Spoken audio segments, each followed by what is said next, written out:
Hello closers and welcome to another Grosso University educational webinar. My name is Dominic Caminata, CEO of Grosso University and industry-leading sales trainer.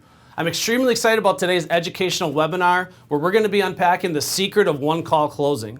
There are groups of people out there that believe that the one-call close is dead, and as a result they're trying to get others to believe in this false notion as well. And being that Grosso University is the #1 sales training process that empowers sales professionals to one-call close in the home improvement industry, we feel compelled to address these rumors head on. In this hard-hitting webinar, myself along with world-class sales trainer Daniel Coomes Barry will be breaking down what those rumors are and why, in fact, the opportunity for someone that's expertly trained in the one-call close is better than ever before in history.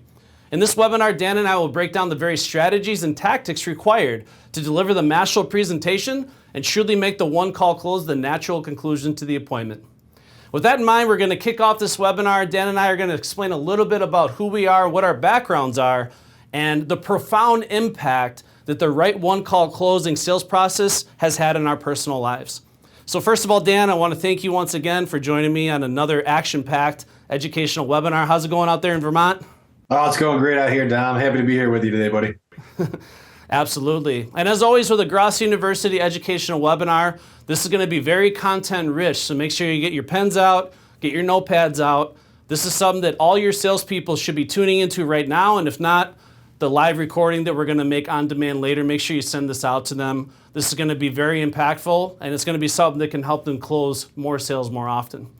So I just want to kick it off to you first, Dan, because you have a really incredible story and background in the home improvement industry.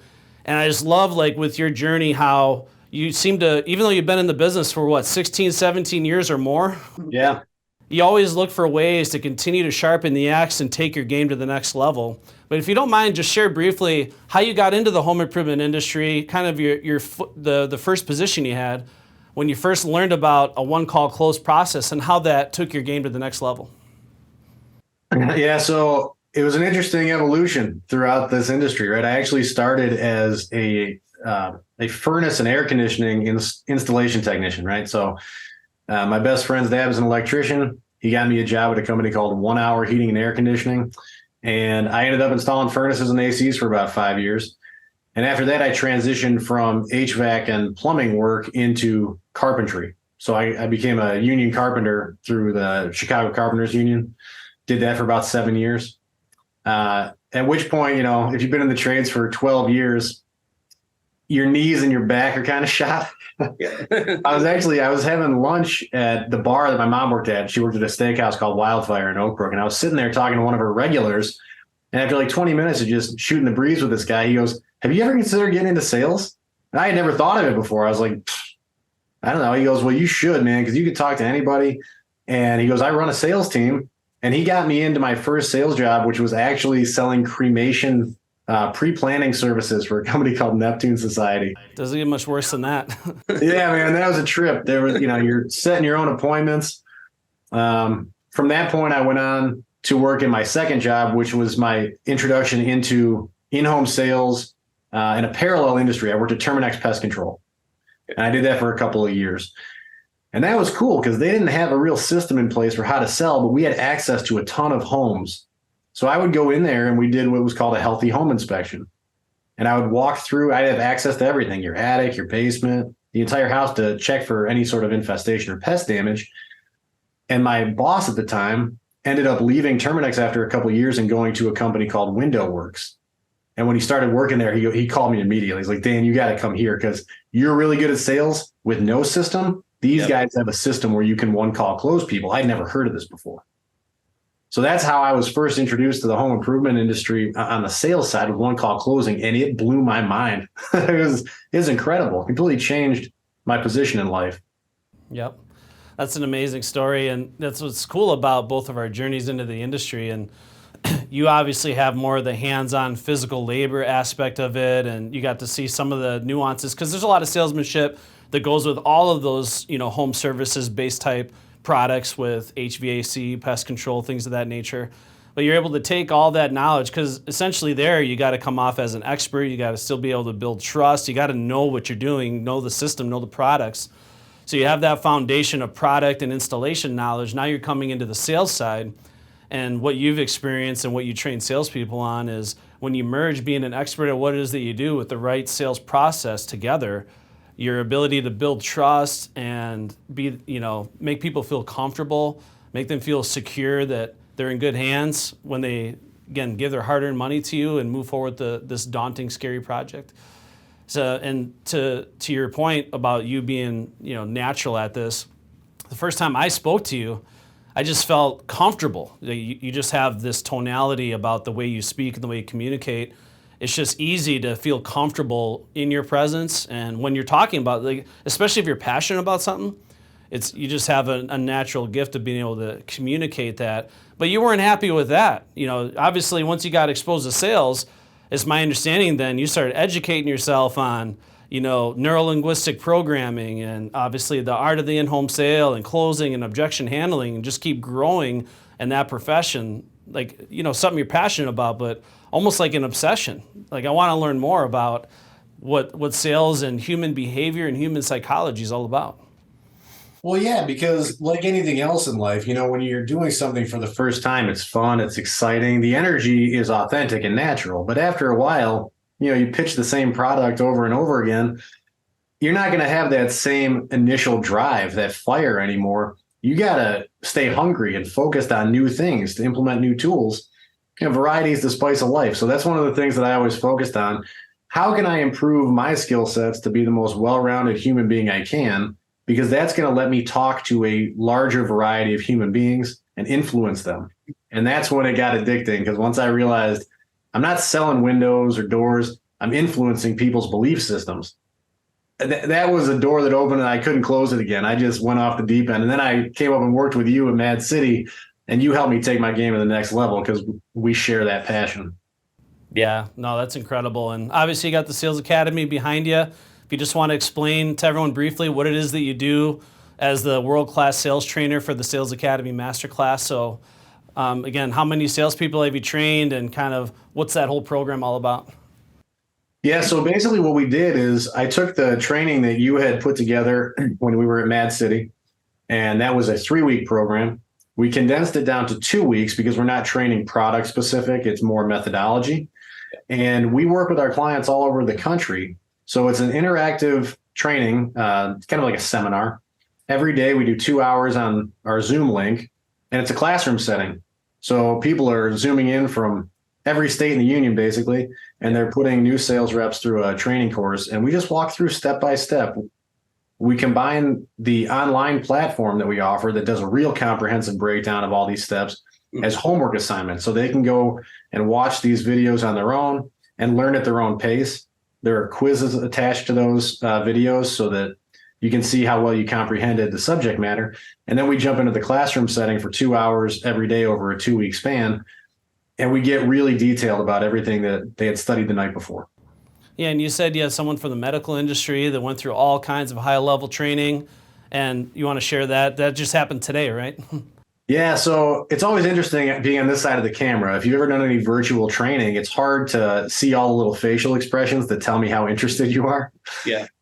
But when people start giving you feedback, that's when you know how you're doing. So somebody called me, and I had no idea if he was having a good time in the training. This happened last night, actually. He called me up. He said, Dan, I've been in the medical industry for 20 years, very high-level sales with multi-billion-dollar organizations. He goes, this is without question the most comprehensive and entertaining training I've been a part of. Comprehensive is awesome. Yeah. But I know what it's like if you're trying to absorb a lot of content.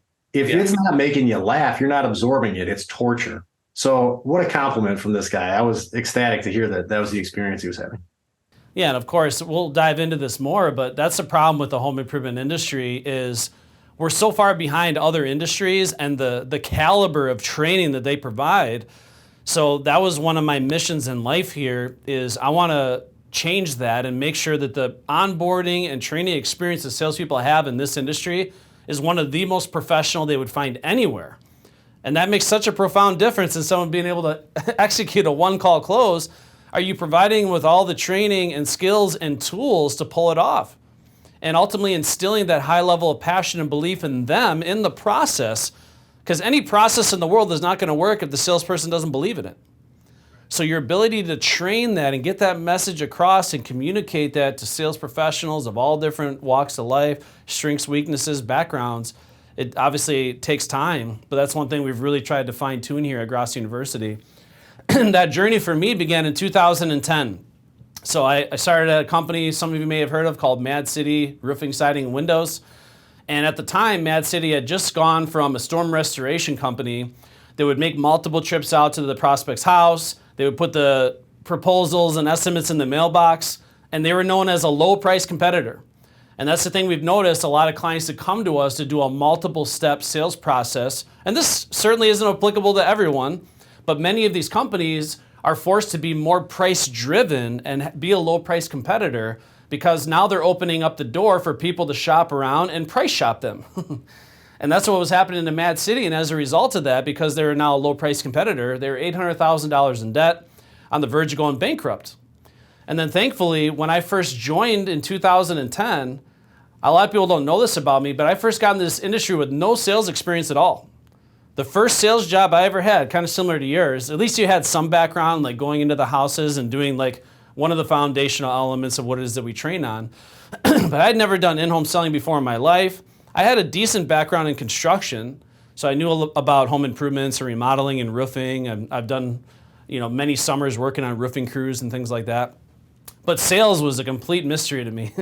And I was terrified, to be honest with you, when I first got into this, and I realized I was going to be going into people's houses that I didn't know, and within a few hours, having to earn enough trust and build enough value to walk out with their hard-earned money, 10, 20, 30 grand of their hard-earned money. To me, it was terrifying. And, I'm one of those few trainers that will admit this. I'm not a natural-born salesperson. I'm not one of those people that was born from the womb with the gift of gab and can go into any house and be a chameleon and get people to love me and all this stuff. I was very much trained to be good at sales. And this is one thing I'm eternally grateful for with the Grosso system and the one-call close system that I was trained on, is without having any sales background, knowing nothing about what I'm doing, I closed my first 7 sales in a row, literally robotically following the step selling paint by number system that we train on. And of course, with each sale, my confidence is growing and expanding. My belief is increasing, my belief in myself, my belief in the system. And then I never looked back. It became very addicting. And I made it my personal mission in life to be the top sales performer. I was the first $1 million producer. And then I had this epiphany. I didn't just want to learn the system and be a top sales professional. I wanted to be Grosso. I wanted to take over his legacy because I loved it so much. I'm like, I could see doing this the rest of my life. And especially when I got my hands on the steering wheel of being a trainer, being able to share this gift of the one-call close that did so much for me with others, especially when you have the ability to directly impact and influence someone's life and turn their life around at a 180, it was such a fulfilling and gratifying proposition. I could literally do it for the rest of my life.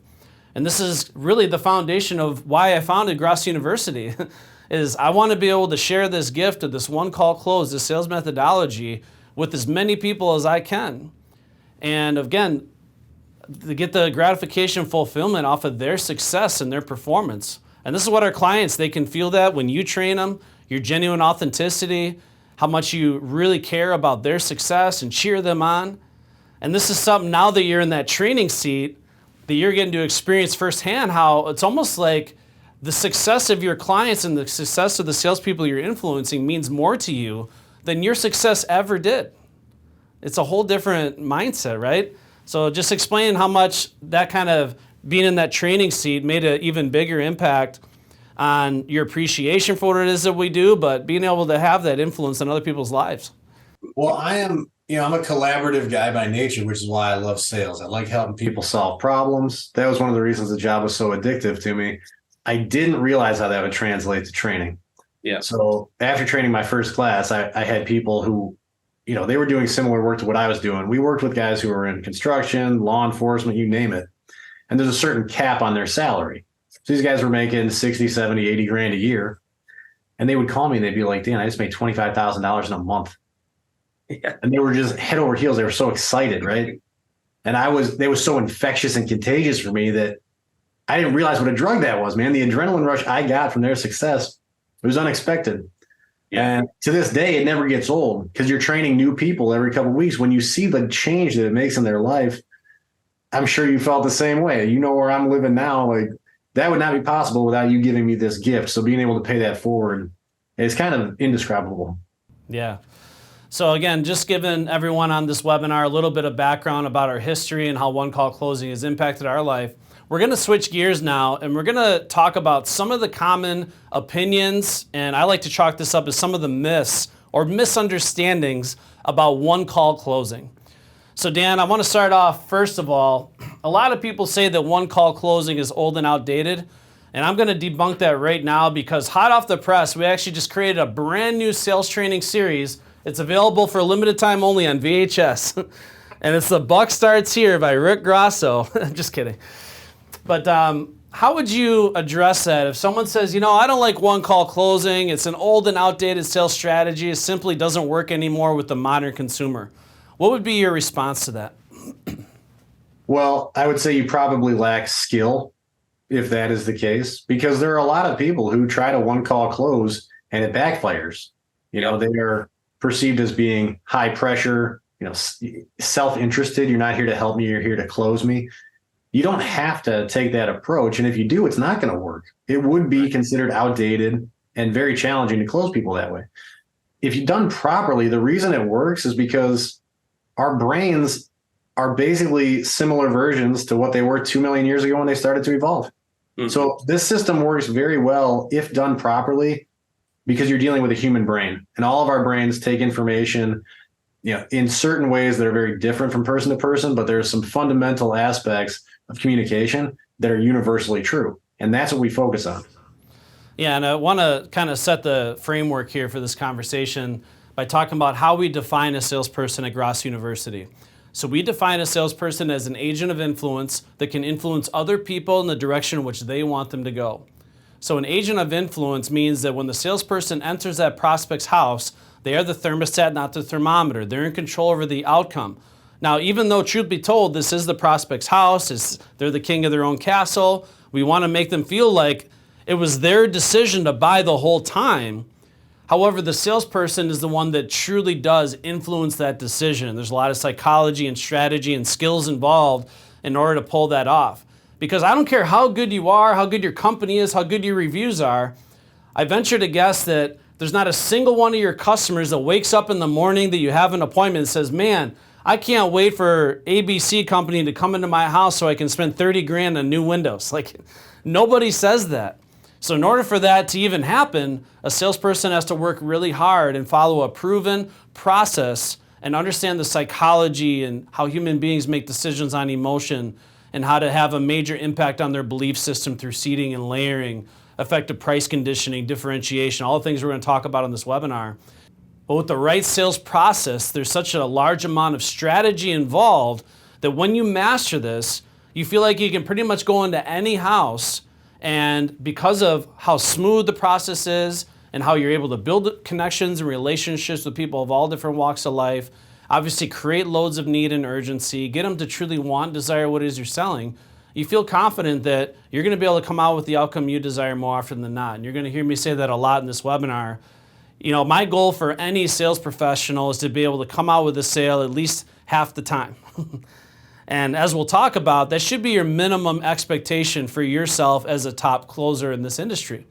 Now, the industry standard is probably more like 20 to 30%. So we want salespeople to raise the bar and truly stretch themselves because you are twice as good as you think you are, and that's only half the truth. Now, I want to address the old and outdated strategy right now because it's just funny. It's almost like people trying to predict the end of the world. How long have people been predicting the end of the world, Dan? Forever, since the beginning of the world. Right. So almost as long as that, people have been claiming the one call close is dead. So back when you're trading rocks and spears in the caveman days, right? So now I want to talk about Rick Grosso's story because he started a company called RJ Grosso Enterprises in the 1980s. And that's where he really became famous in the industry. He actually grew the second largest replacement window company in the country, which at the time, by today's standards, doesn't seem like very much, but it was $25 million in business they were doing in replacement windows. And everyone told him, because he was bringing to the table his 10-step sales process, In the 1980s, everyone told him the one-call close is dead. That only worked in the 1950s. That's an old school mentality, right? And sure enough, he believed in the system. He knew it worked because he knows he's selling to human beings, as we said before, and it's proven process on the psychology of the buyer. And he grew the second largest replacement window company in the country. Now, fast forward to 2010 when I first got to Mad City. One of the salespeople that was there before I got there, again, was so conditioned on storm restoration and selling on price and making 3 or 4 or 5 visits back out to the prospect's house. He made the claim that one-call closing will not work in Madison, Wisconsin. And that was in 2010. So sounds familiar, right? One-call close is dead. It won't work. So, of course, the one-call close, the proven step selling roadmap to the sale, the paint by numbers, Mad City this year is pacing about $300 million. They're one of the most profitable, fastest growing, successful home improvement companies in the history of the industry, following a one-call close. Now, don't get me wrong. Those of you watching, there's multiple departments to a business. You got marketing, you got sales, you got production, operations. One-call closing on itself is not going to grow your business to $300 million. However, one of the foundational elements that allows all the other departments to fire on all cylinders allows you to have a stronger marketing campaign, allows you to have better quality production staff and better quality installers, better compensation, things of that nature, is a strong sales team that's generating profitability and revenue, all right? So the old school, outdated. Now people today, just like a broken record, they were saying it then, they're saying it again, then they're saying it today, one-call closing is dead, and still today, the top companies routinely that are the highest performing, most profitable are following, you guessed it, a one-call close. And I have the opposite opinion that most people do on this subject because I feel like with technology and the ability for people to have a strong online presence and have reviews and customer testimonials and homeowners being able to do their due diligence in advance doesn't hurt a one-call closer. If you know how to use that information to your benefit, it actually enhances their ability to be a proficient sales professional and earn their trust and close a sale on that first visit. What little companies you may have heard of, Dan, such as Champion, Universal, Power Home Remodeling, New South Windows, Matrix Home Solutions, Mad City. All in all, that's like a $2 billion portfolio of business I just mentioned. That's just a small glimpse. They all follow and execute a one-call close because it's the most efficient, most profitable way to do it. And then your salespeople are not beholden to price matching, getting in bidding wars, and having to sacrifice the quality of what it is that they're offering based on the total investment. Is there anything else you'd like to add on closing being, or one-call closing being old and outdated? I don't know. It let me live my dreams, and I'm 36 years old. So if it's old and outdated, sign me up, man. And obviously you have clients to this very day, active in the trenches, sales professionals in the trenches that are learning the system and going out and having predictable and replicatable results. So until that stops happening, we're going to keep preaching from the mountaintops that one-call closing is alive and well. And my opinion on it, Dan, is I think the opportunity for an expertly trained one-call closer that has a good work ethic is better than ever before in history. Because what is the work ethic like of the average person? No, that's terrible. Right. So people right now are figuring out any and all possible ways to shortcut the process, skip over things, half-ass, put as little effort into their job as humanly possible to try to get a paycheck.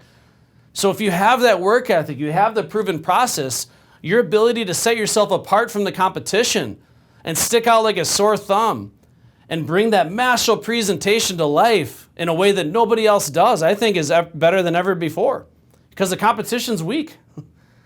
So let's be honest. Now, this is another thing. A common myth that people talk about is one-call closing, it equals a bad customer experience.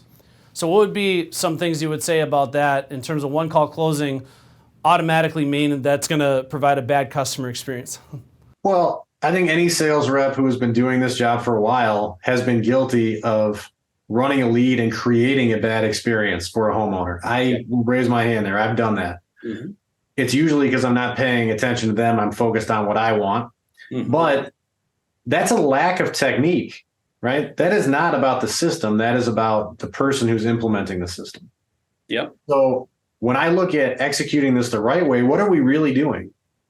We're helping homeowners purchase something that they want that's going to solve a problem in their home. And we're helping them do this in an enjoyable way where they don't have to keep shopping around and dedicating more time trying to figure out what's best for them. We're streamlining the process. That's why execution is so important. If we do this the right way, the homeowner loves it. Yep. Yeah, so the thing I always reference here in terms of the customer experience, it's evident that when you're profitable as an organization, we always say don't apologize for being more expensive, brag about it. And it's not that we want to price gouge anybody. Obviously, the value has to be there, and you have to believe that you are delivering the best overall value proposition for your prospects, for your customers, right? You have to believe that. But what's the benefit to the homeowner, your customers, to being more profitable? And the reason why I'm talking about profitability is if you put a one-call closing, expertly trained sales professional against somebody that does multiple visits and gets more in a bidding war, a one-call close sales process is properly trained is always going to be more profitable. When we're making more money, that allows us to have better quality products, allows us to have better quality materials, allows us to invest in better training for our installers, actually attract, hire, and train more skilled labor, make sure they're properly compensated, incentivized on quality, and not just getting it done as quickly and cheaply as possible. And all these things translate into actually a better customer experience, a better customer journey.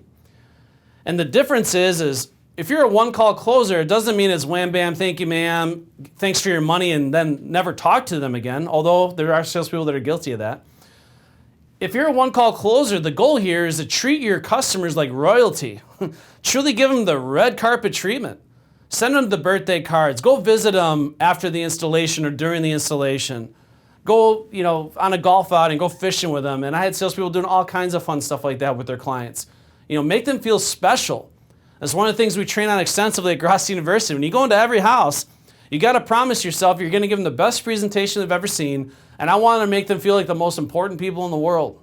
Make them feel special. I want to give them the best world-class customer experience. It's just one-call closers tend to do this a little bit quicker than people that make multiple visits.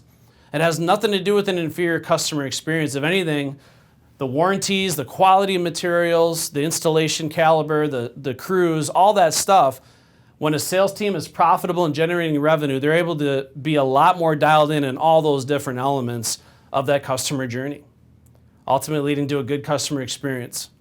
So now, part of the reason people say that it's a bad customer experience is because of high-pressure sales tactics.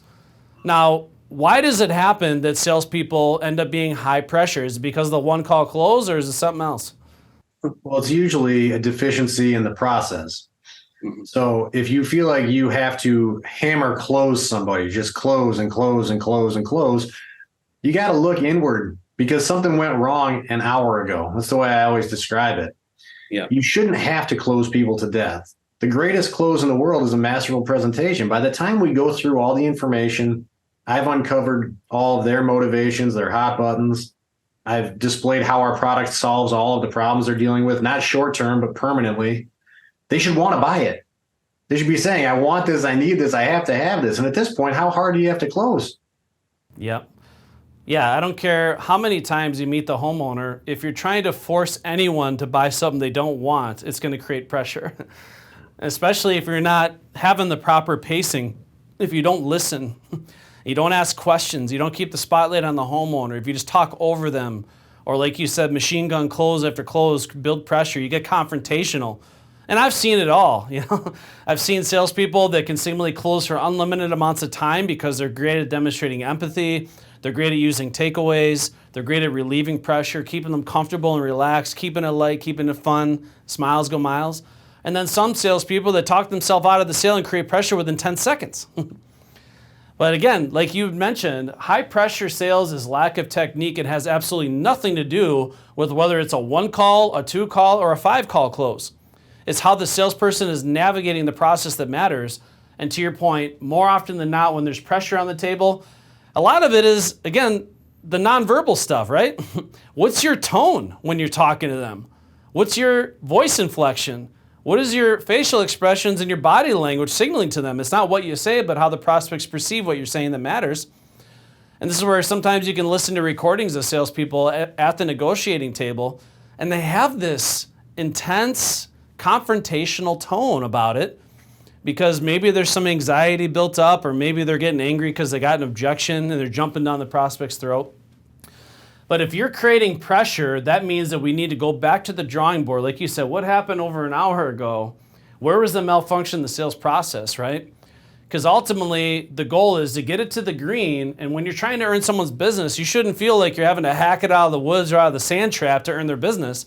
You should feel like you're this close when you slide over the total investment. All you got to do is tap it in. And the best thing is if you do the job correctly, you follow the system the right way, the homeowner should never leave that sales encounter telling their friends and family they were sold windows from you, or they were sold home improvements from you. They should be saying, we bought that home improvement product from Dan. It was our decision. And that's the way the system must be executed. They should never feel like you shoved that decision down their throat and strong-armed them into a decision. They should feel wholeheartedly it was their choice. And that's what the right system will do for you in the right closing methodology. So high-pressure sales, we'll chalk it up, is 100% lack of technique and has absolutely nothing to do. And tell me, Dan, how often do you leave someone's house on a no sale and you still have good rapport? Every time. And that was not true for my entire career. But I worked with a sales director at my first company who said, if you're leaving the house with rapport, you're leaving the house with rapport to burn. And I completely disagree with that. Right. There is no reason to burn it to the ground. Yeah. You can leave there on good terms with people. If they're not ready to buy, that's their right. If I have done every single thing in my power to help this person solve their problem, build value, close the doors and take away all objections and make it affordable for them, if I've done that and I've gone through the process, it's been 3.5, 4 hours, I can leave there with a smile on my face because I know that nobody could close those people. I don't need to twist their arm. They're not ready to buy. Yeah, and there's dichotomies to everything in life, right? It's all about balance, because I do want to tighten up my belt, throw out the wishbone, grow a backbone, and go for the no, because I know that most people will buy after 4, 5, 6 no's. But that doesn't mean I have to burn bridges and piss people off and push people to the point where they're throwing me out of the house, And you can, if you do it right, you can push it to the point of true rejection where they're truly rejecting you and you know where you stand, but you're still leaving on good terms and they still appreciate you. They still, are grateful for the information and the time you spent educating them. But again, if you do this right, you should be able to leave every house saying the same thing you just mentioned, that I did everything I possibly could. No one could have closed that thing. Now I can confidently move on to the next one and not let that demo no seal bog me down, create negative thoughts in my mind, or, reduce my level of confidence going to my next sales encounter. So I'm actually confident and proud of what I did, that I went as far as I could possibly go to try to earn their business and make it right by them. But if it's not a good fit, it's not a good fit. And this is one thing I agree with people that are against the one-call close. No one can claim that they have a product and service that's going to be 100% exactly what everybody wants. That doesn't exist, right? But more often than not, if you do feel you have the best product to solve their problems and you genuinely and sincerely care about having them solve the problem, and you work towards designing exactly what it is the prospect wants and needs, then you owe it to them to make sure that they don't settle and lose that to a competitor that's just going to pour on the installation, be disrespectful throughout the whole process, and possibly have the whole project burn as a result, just given the nature of our industry. Now, this is something I like to address too. One common myth is one-call closing requires massive discounts. And I do know of people that follow one-call close where as soon as they go for the buy today, they throw these giant discounts at the homeowner, like buy one, get one free, and all these gimmicks, right? So how would you respond to that one-call closing requires massive discounts? I found that, the first one-call close system I did, we used to do a 15, 10, 5. That was our drop. So the first discount was 15% off. And that was the idea. Show them something that knocks their socks off so it would be painful for them not to take advantage of it. Yep. What I found was when I switched, after I came to Mad City and we talked about this, I was like, the way Dominic does it makes a lot more sense. Small incremental drops. If these people want to buy and you have positioned them in the right fashion, this should be a little nudge where it's like, hey, if you guys are going to do this in a short period of time anyway, why not save a couple shekels on it? Because you're saving us time, right? And it would be a small single-digit price drop. So I personally always did 7.2% off. Right. Now, why did you do 7.2 instead of like 5 or 10%? What's the advantage there? Well, it does two things for you. One, when you study the psychology of numbers, you realize that if it is a truly random number and it doesn't end in a 0 or a 5 or a 9, the subconscious mind doesn't pick up on a pattern to see this as a sales gimmick. So if you can reduce to the penny for a project, which 7.2% off always does, it is a way more believable exact price, right? So from a psychological standpoint, that's the first part of it. The second part is we run promotions all the time. And one promotion we ran regularly was 60% off labor. Now, in my career, I've never had a homeowner rather ask me how I got the number, the discounted rate. Yeah. But I always assumed they would. Mm-hmm. So I just decided, all right, well, labor makes up 12%. What's 60% of 12% of the total? It's 7.2%. I wanted to have a pre-programmed response if anybody ever asked me that. Yeah. One question I ask sales professionals, let's say you laid down your retail price, whether it's a 1 year or a 30-day price, and you did such a great job that the customer just buys right then and there. They're like, how do we sign up? Like, how do we move forward with the project, right? And hopefully that does happen occasionally. Obviously, it's more rare, but you do create your own laydowns. It does happen, right? Does the customer win if they buy at retail? Now think about what they're getting. They're getting the best product installed by the best company with the best service, the best warranty, and there's something that's going to solve their problems the rest of their life. So I hope you believe that even if they bought at retail that they win. Because let's be honest, that $1,500, $2,000 commission that you make, how quickly does a salesperson burn through that? It's like 1 weekend of partying, right? It's like they couldn't even remember what they spent it on. But yet that homeowner, that customer has something that they're going to enjoy the rest of their life. Now let's say you discounted 7% or 15% or even 20%. Either way, the customer wins. So knowing that they win no matter where you sell them at, why are you so hell-bent on throwing all these large, massive discounts at the prospect until they roll over and buy? That is not salesmanship. That's order taking. We are not here to sell on price. We are not here to apologize for being slightly more expensive. We're going to brag about it. So with that in mind, when I'm training sales professionals all over the country on the nature of discounting, the one most important thing we have to understand is the customer should want to move forward and buy regardless of any discount or promotion. By the time I'm in the close at the negotiating table trying to earn their business, I should feel like I'm this close to earning their business, and I should also feel that the customer is more than likely going to be calling us back very soon. And this is how our process is designed. The homeowner virtually commits that they're going to call you back within a week or a few days and buy from you. So if the customer is already wanting and willing and they desire to buy from you and own your product, all the discount should be, and this is a small discount because again, it's just a little nudge or a tap in, right? It's a small little incentive for them to move forward now on a product or service that they already plan on buying in the very near future. That's all it is. Now, the wrong idea is thinking that I need to throw this massive discount and that has to be the reason why they buy. If you're throwing large discounts as the reason as to why they should be buying from you, you got the whole thing completely messed up. This is where, again, one call closing gets a bad rap. And I agree, that is poor salesmanship. You might as well go work at McDonald's and take orders from people at that point.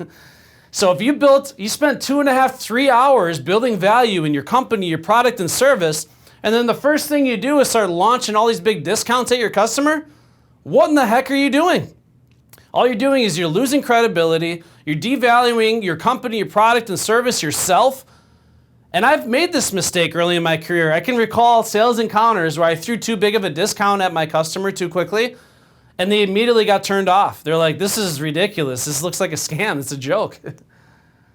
I don't know if you've had experience like that before, Dan. 100%. It's not believable. That's the thing with everything we do. Every single skill set has to be justifiable. Every discount has to be justifiable. We're not doing this out of the kindness of our hearts. We're doing it because you're helping us with something. Yep. So it's the law of reciprocity. I'm going to explain it to you so that you understand why we do it. Once it's justifiable and there's a clock on it, you can't argue with me about it because I'm not just doing this to earn your business as quickly as possible. No, you're helping me. I'm helping you. That's the only way this works. Yeah. That's a great point you brought up there. You should never be throwing discounts at any prospect or any customer that you can't intelligently justify. So that's one thing that we are very firm on at Grosso University when we train salespeople, is you have to have a strong justification for any price drop that you offer. And that's where you get that law of reciprocity, right? They do something for you, you do something for them, it makes sense to them. And one line that we say in our qualification sequence is the only way we can save you money without sacrificing quality, which you would never do, is by reducing our cost of doing business. So if there are things the prospect or that customer can do for us that helps us save some money, helps us be more efficient as a company and be more profitable, instead of taking that money and giving it to upper management as a bonus, we're passing that on to you in the form of an incentive or reward. So obviously recognizing what you're doing for us to be more efficient in the form of compensation. Now, it's not always a discount, is it? So I've closed many sales with no discount at all. Sometimes there's something that they value. Maybe it's getting that front door replaced instead of a discount, in lieu of a discount. Maybe it's upgrading them to the luxury spa shower fixtures or the fancier finish. Or maybe they're settling with a shower without a door. Now, instead of a discount, I can add that door that they always wanted.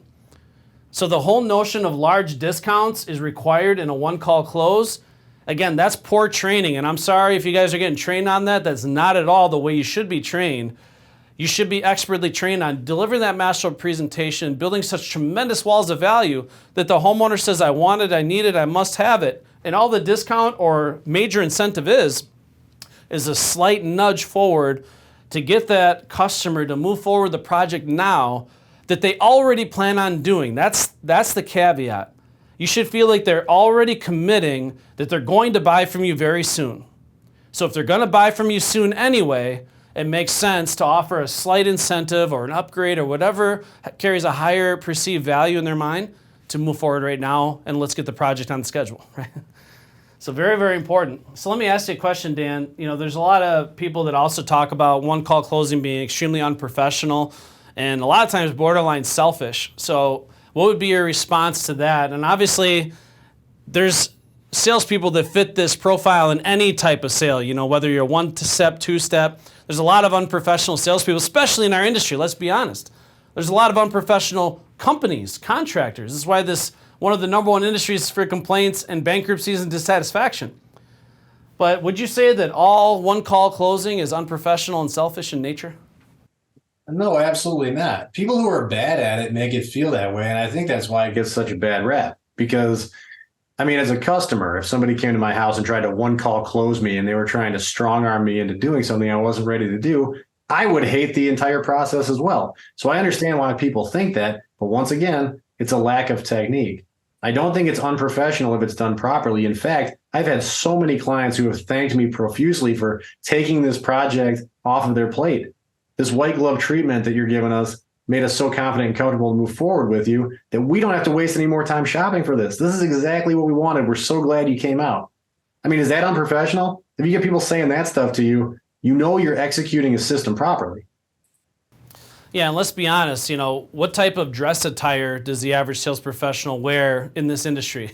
So they go to the house, the typical Chuck in a truck, Larry with a ladder, Dan in a van. So what we train on is the opposite. We want you to be more professional.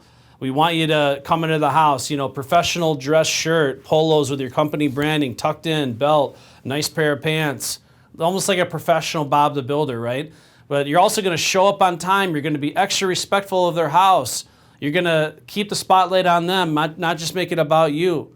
It's actually a selfishly selfless mentality. So I'm putting the needs, wants, and desires of my prospects. Now, of course, as a sales professional, it's healthy to have goals and ambition for yourself.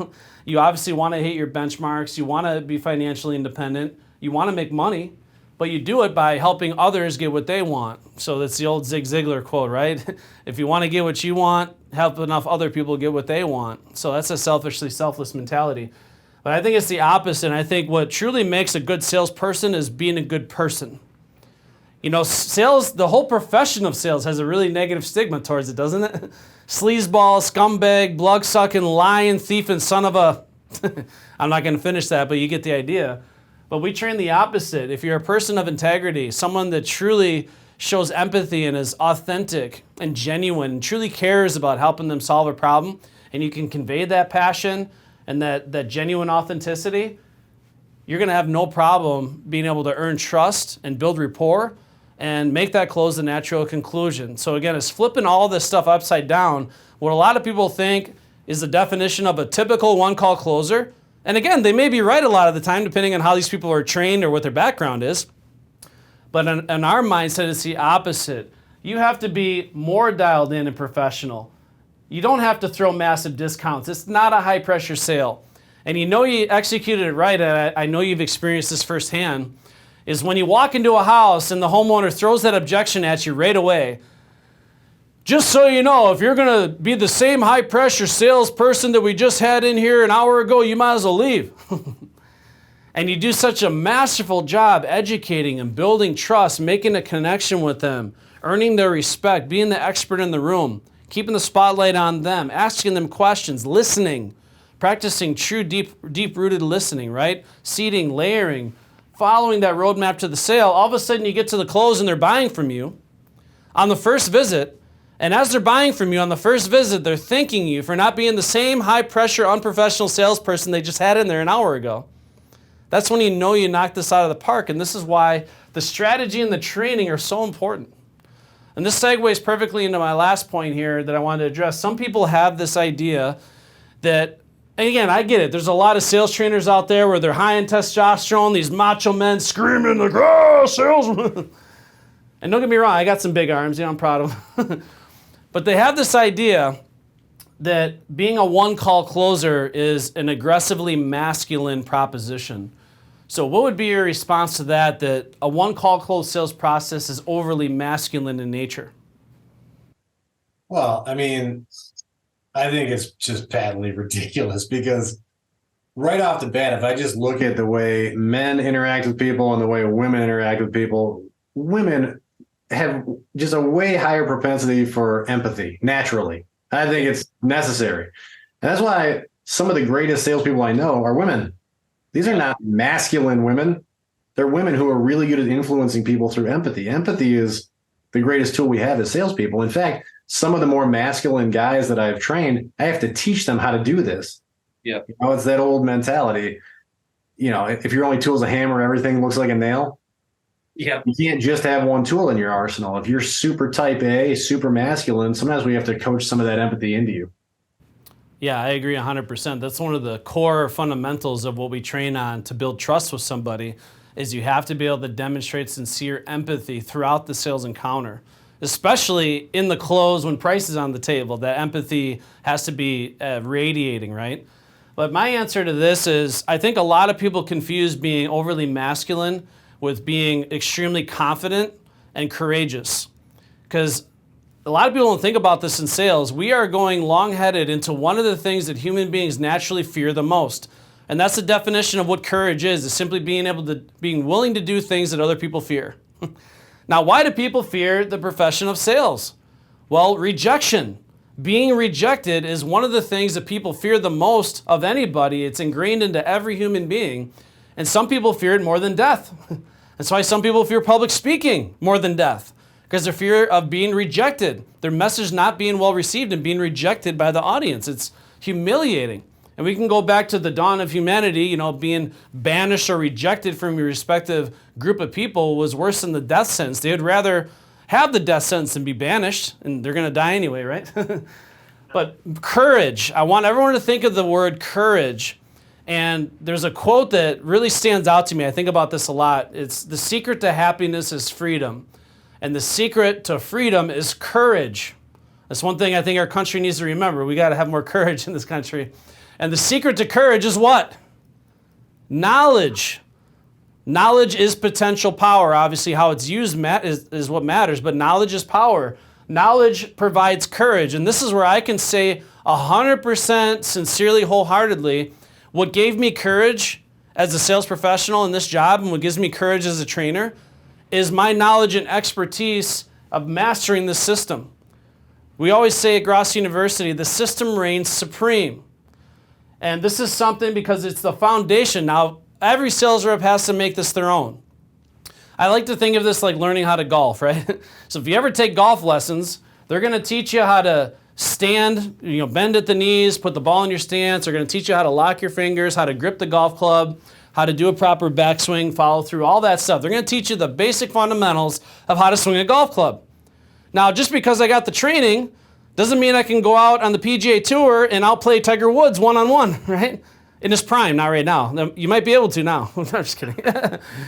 But my point is, you can learn this system, but until you develop your true authentic swing, your authentic way of delivering the message, it could still not work for you, right?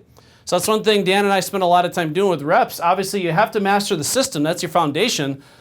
Just like I wouldn't want to go out on the golf course and see one of the guys I train just, Happy Gilmore just closing their eyes and swinging for the fences every time. That's not going to work. So this is proven to work, but you have to make it your own. And once you do that, it gives you a lot of courage. It gives you a lot of confidence. You can go for the no confidently and assertively.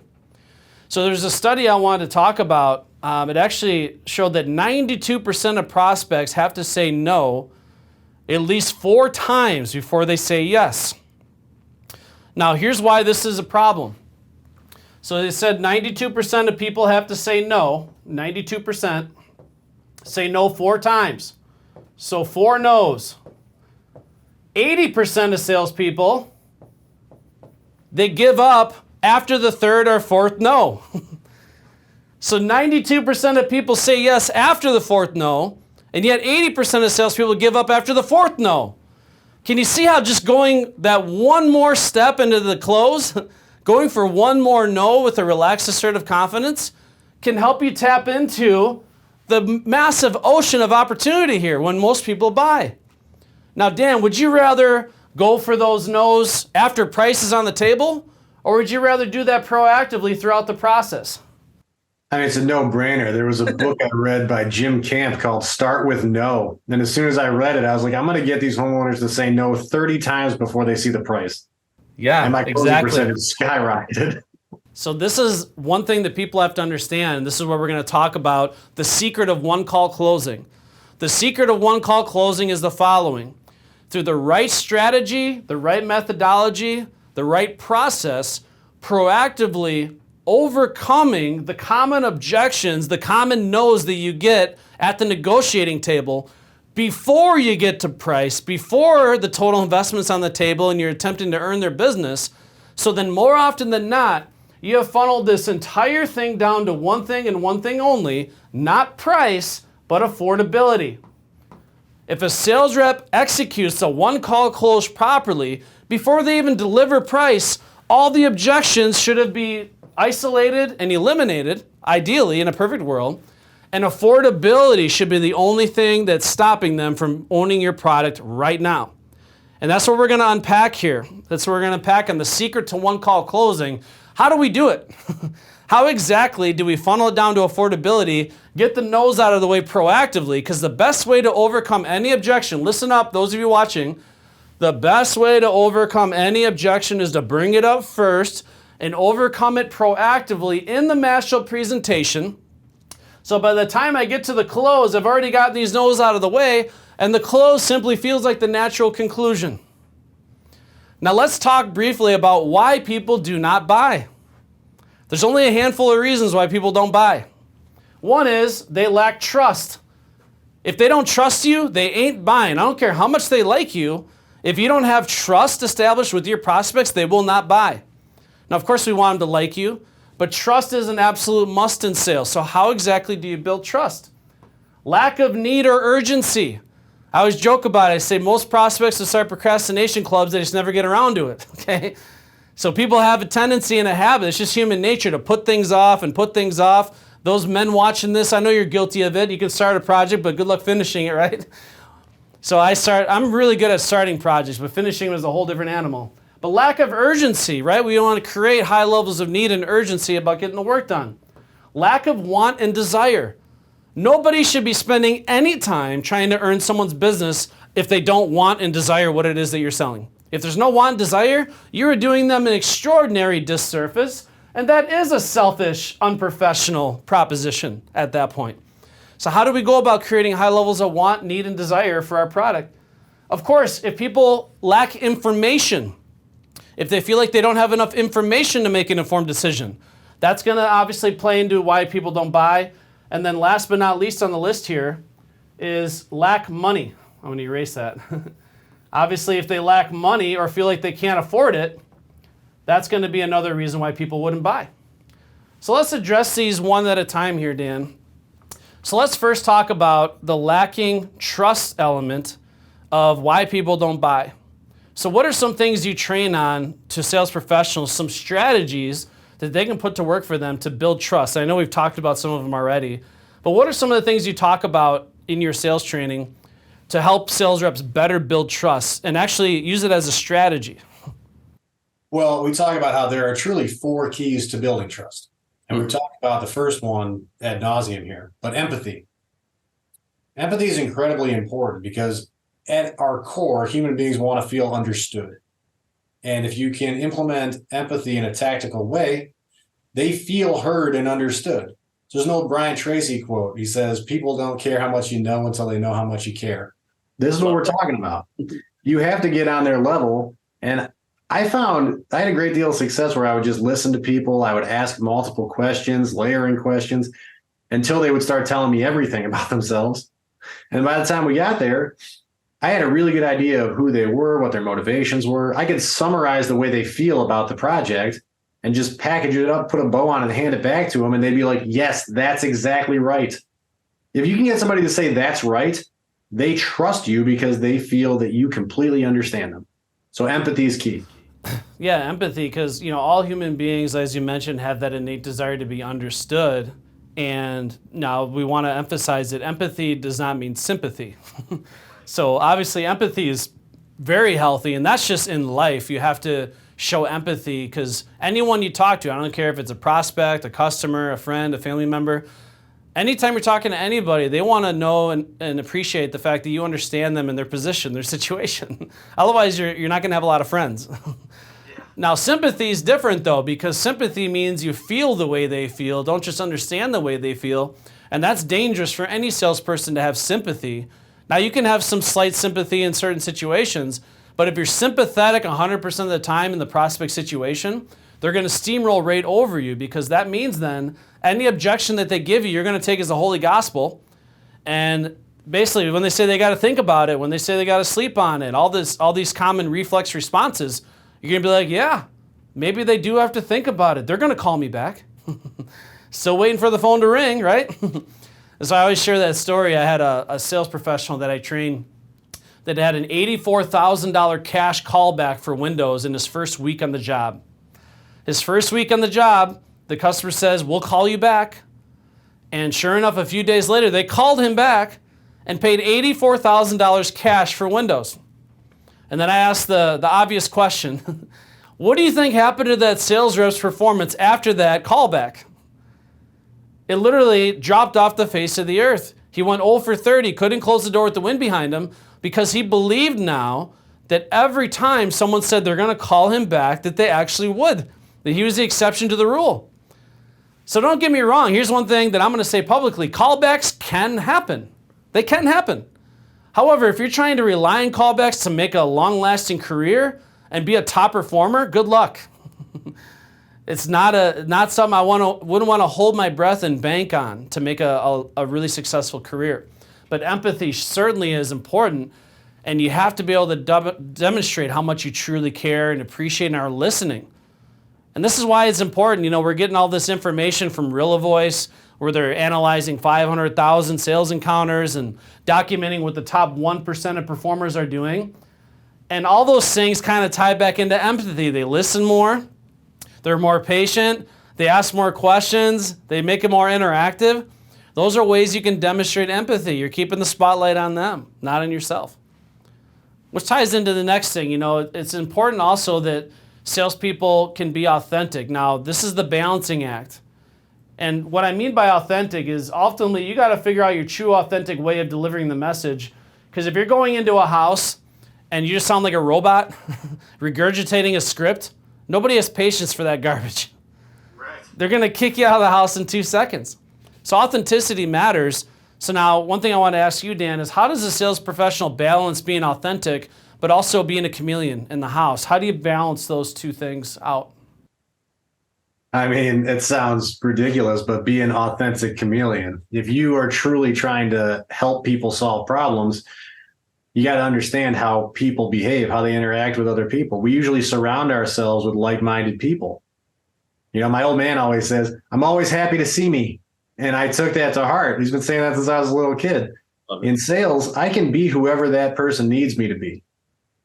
And I will mirror things like their body language, their facial expressions, their tonality. Yep. You ever meet somebody who's in a really bad mood and you come at them with the wrong energy? So I just always envision this, like somebody's hungover, they're having a horrible day, and I knock on the door and they open it up and they're like, "Yeah." And I'm like, "Hey, how's it going?" Yeah. They're gonna just close the door in my face, you know? Exactly. So you got to match their energy, meet them where they are. And you do have to inject enthusiasm and energy into this, but you got to bring it up slowly. So being authentic is, can I authentically be the person that this prospect needs me to be? Yep. So you brought up a really good point there, and one analogy that I like talking about, and I did this because it helped me understand it as I'm trying to explain it to other salespeople, is if anyone's ever hooked up a trailer to their pickup truck, you know that more than likely you're not going to be able to just drive by the trailer full speed ahead and slam the hitch onto the back of the truck and force it down the way you want it to go. The first thing I have to do is I have to get in front of the trailer, line up my truck, back up to the trailer, meet the trailer where it is, make the connection. Then once I meet the trailer where it is, which is like meeting the prospect where they are and mirroring who they are and their personality, and then I make a connection, now certainly I can guide them down the path I want them to go and they will follow my lead. So that's one visual that helped me understand what this all means. And this is why all these things are so important, right? Is, you know, being genuine, showing empathy, truly listening, being authentic in nature, but also adapting to your environment. You know, every different type of personality, and we always use the extreme, you know, the way I'm going to talk to an 85-year-old widow living by herself is going to be different than someone that's 40 years old working at a Harley Davidson store with a Bad of the Bone tattoo. I'm going to blend in, or someone that's in the military, or someone that works in a service-based industry or owns a restaurant. I'm going to adapt my communication style, of course, to that individual. I want to make a connection with them, but then also, once I make that connection, slowly but surely guide them down the path in which I want them to go. It takes time to build a relationship. And this is another thing, I can't tolerate these people that go into a house and expect to have success in and out in 30 minutes. You can't do it. You simply cannot do it. In order to effectively make that connection, build a solid relationship, build levels of trust and rapport. And by the way, rapport is simply somebody that has mutual respect and understanding for one another. So I respect and understand you. I can tell you respect and understand me, which ties back into empathy, everything we're talking about, right? That's really the foundation of rapport, is demonstrating empathy. So I agree wholeheartedly. So we talked about authenticity, we talked about empathy. Of course, we talked about some of the other things that go along with it. But we also use this I word that people don't throw around a lot, is integrity. So say what you mean and mean what you say. You know, are the things that you're actually saying to the prospect things you truly believe in your heart? Or are you just saying what you feel they need to hear in order to get a sale? You know, coming to the house loaded with commission breath. You know, just spewing all kinds of nonsense in the hopes you throw a Hail Mary and land one, right? So be a person of integrity, and you can tell when you have somebody that's genuine and a person of integrity that has moral principles, has a strong moral compass, that is honest in nature and truly has your best interests in mind, versus someone that's just telling you what you want to hear. You know, I'm sure you'd agree, most people these days have pretty strong BS detectors, and they can tell when someone's just bullshitting their way through a sales process to try to get a sale. Well, I can tell you just from a personal experience, I reference this often when I'm training. I went to a window lead one time, and it was in a suburb outside Chicago where there are very wealthy people. So I pulled up to this house. It was probably 8,000 square feet, old limestone building, gorgeous, like a castle. And all the windows were wrought iron frame, old French style, hinged outswing. I only sold vinyl windows. Okay. Now, would you ever put a vinyl window into that house? No, I can't. No chance, right? So I went in and started talking to this guy, and I was trying to figure out how am I going to craft my pitch, because this house has 130 windows and I want the deal. And then finally I just looked at him and I was like, Listen, we sell the absolute best vinyl windows that money can buy, and I would love to show it to you if you were interested in it. Let's just be real. You're not going to put vinyl windows in here, nor should you. I don't want to waste either one of our time. And he thanked me profusely for saying that. I sent him in a different direction. So I thought I left there 0 for 1, no deal, and I was heartbroken because that was the only look I had that day. About 3 days later, I got a phone call from a random number in that same area. And when I answered, he goes, "Hey, is this Dan?" I go, "Yeah." He goes, "Hey, you were over at my neighbor John's house the other day, and he told me that you only sold vinyl windows and you talked him out of buying from you because it would have devalued his home." And I was like, "Yeah." He goes, "Well," he said, "you also do roofs. And I've got a roof on my house. I'm in the same neighborhood. I'm right down the street from him. Can you come out and give me a quote on a roof?" And it was 86 squares. Oh, man. Yeah. And it was the biggest deal I ever wrote from a referral because I was honest. I had integrity with this guy. So even if it doesn't work for you in the moment, be a creature of integrity, man. Do the right thing when no one's looking. It always pays dividends down the line. It's that good karma coming back, right? Tenfold. You know, it's funny that they teach that in my son's karate class, respect. They talk about self-respect. It starts here, then it goes out here, so you respect others, then it comes back double. So you got to respect yourself, but then show respect and, be honest and have integrity to everyone else, and then it comes back double. And that's a good example of that. So obviously we talked about lacking trust, and one thing that we also train on at Grosso University, obviously confidence matters. That's one of the most important things is confidence. But we also have a simple checklist that we train at Grosso University, the SRLR acronym. And I like to think of this as a simple checklist of building trust and maintaining trust throughout the sales process. So you want to explain briefly what that is and why that's also an important element of building and maintaining trust? Well, yeah, because we understand that if we're going to build trust with people, we have tools that we use, right? Just conversational tools. Yeah. But there are also physical tools because the vast majority of language is not verbal, is nonverbal. So facial expression, body language, tonality, pacing, all these things are way more important than what you say. Yes.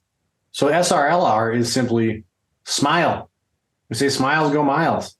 Yeah. I want to be the smartest version of myself, and I want the homeowner to be the smartest, most relaxed version of themselves, right?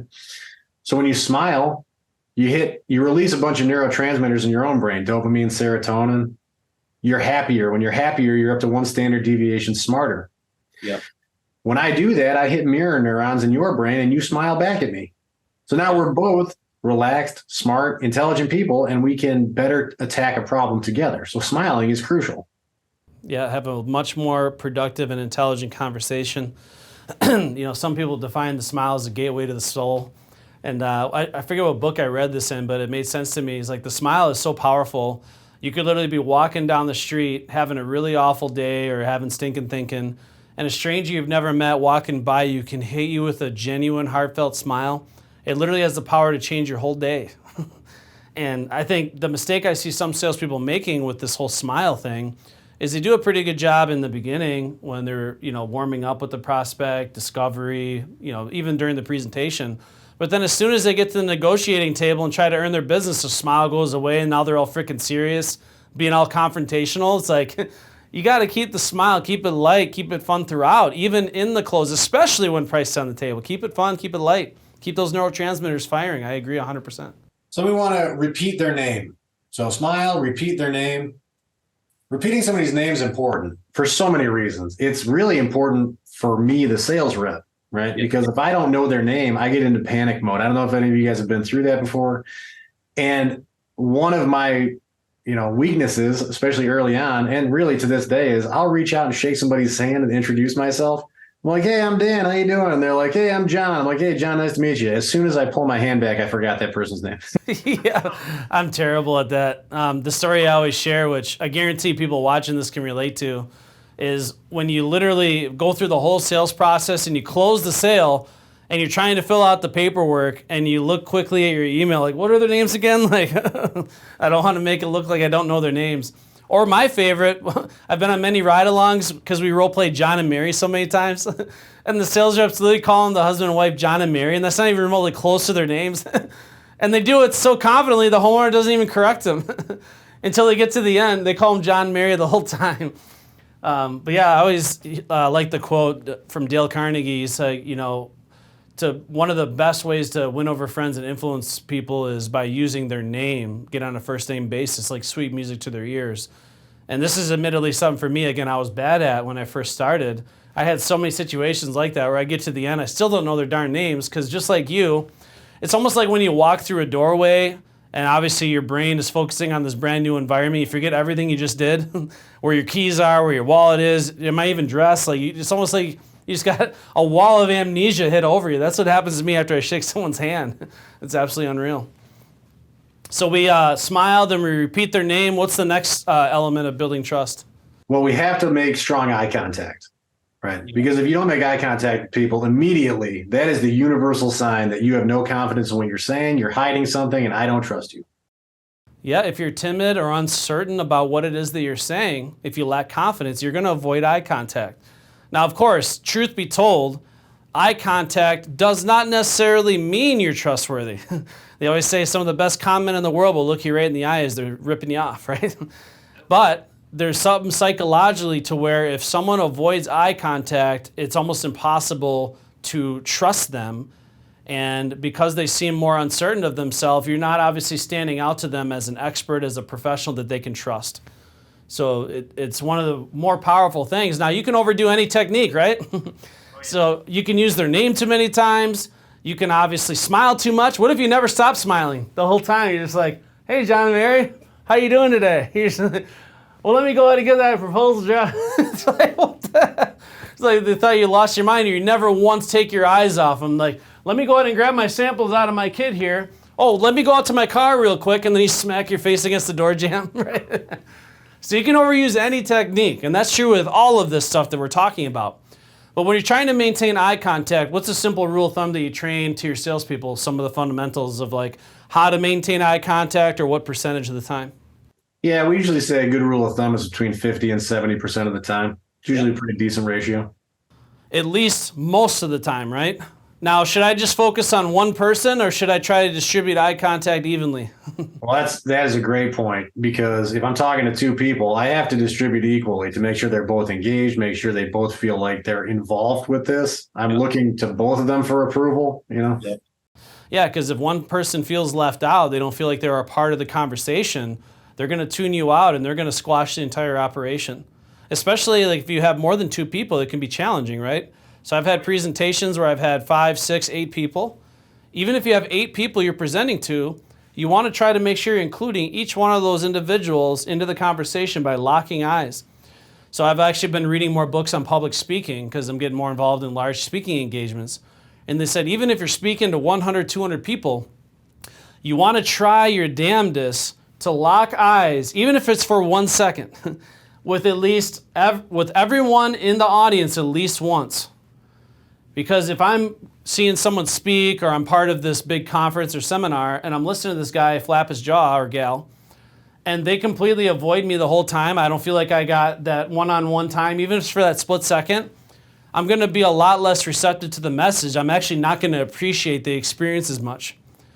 So that's obviously harder to do when you're speaking to hundreds of people, right? But certainly in the home and a typical sales encounter, you got to try to even that out, especially in the close. This is another time where I see salespeople completely drop the ball, is they're at the negotiating table and one spouse or one decision maker is dominating the conversation and the sales rep only focuses on that one person that's dominating the conversation.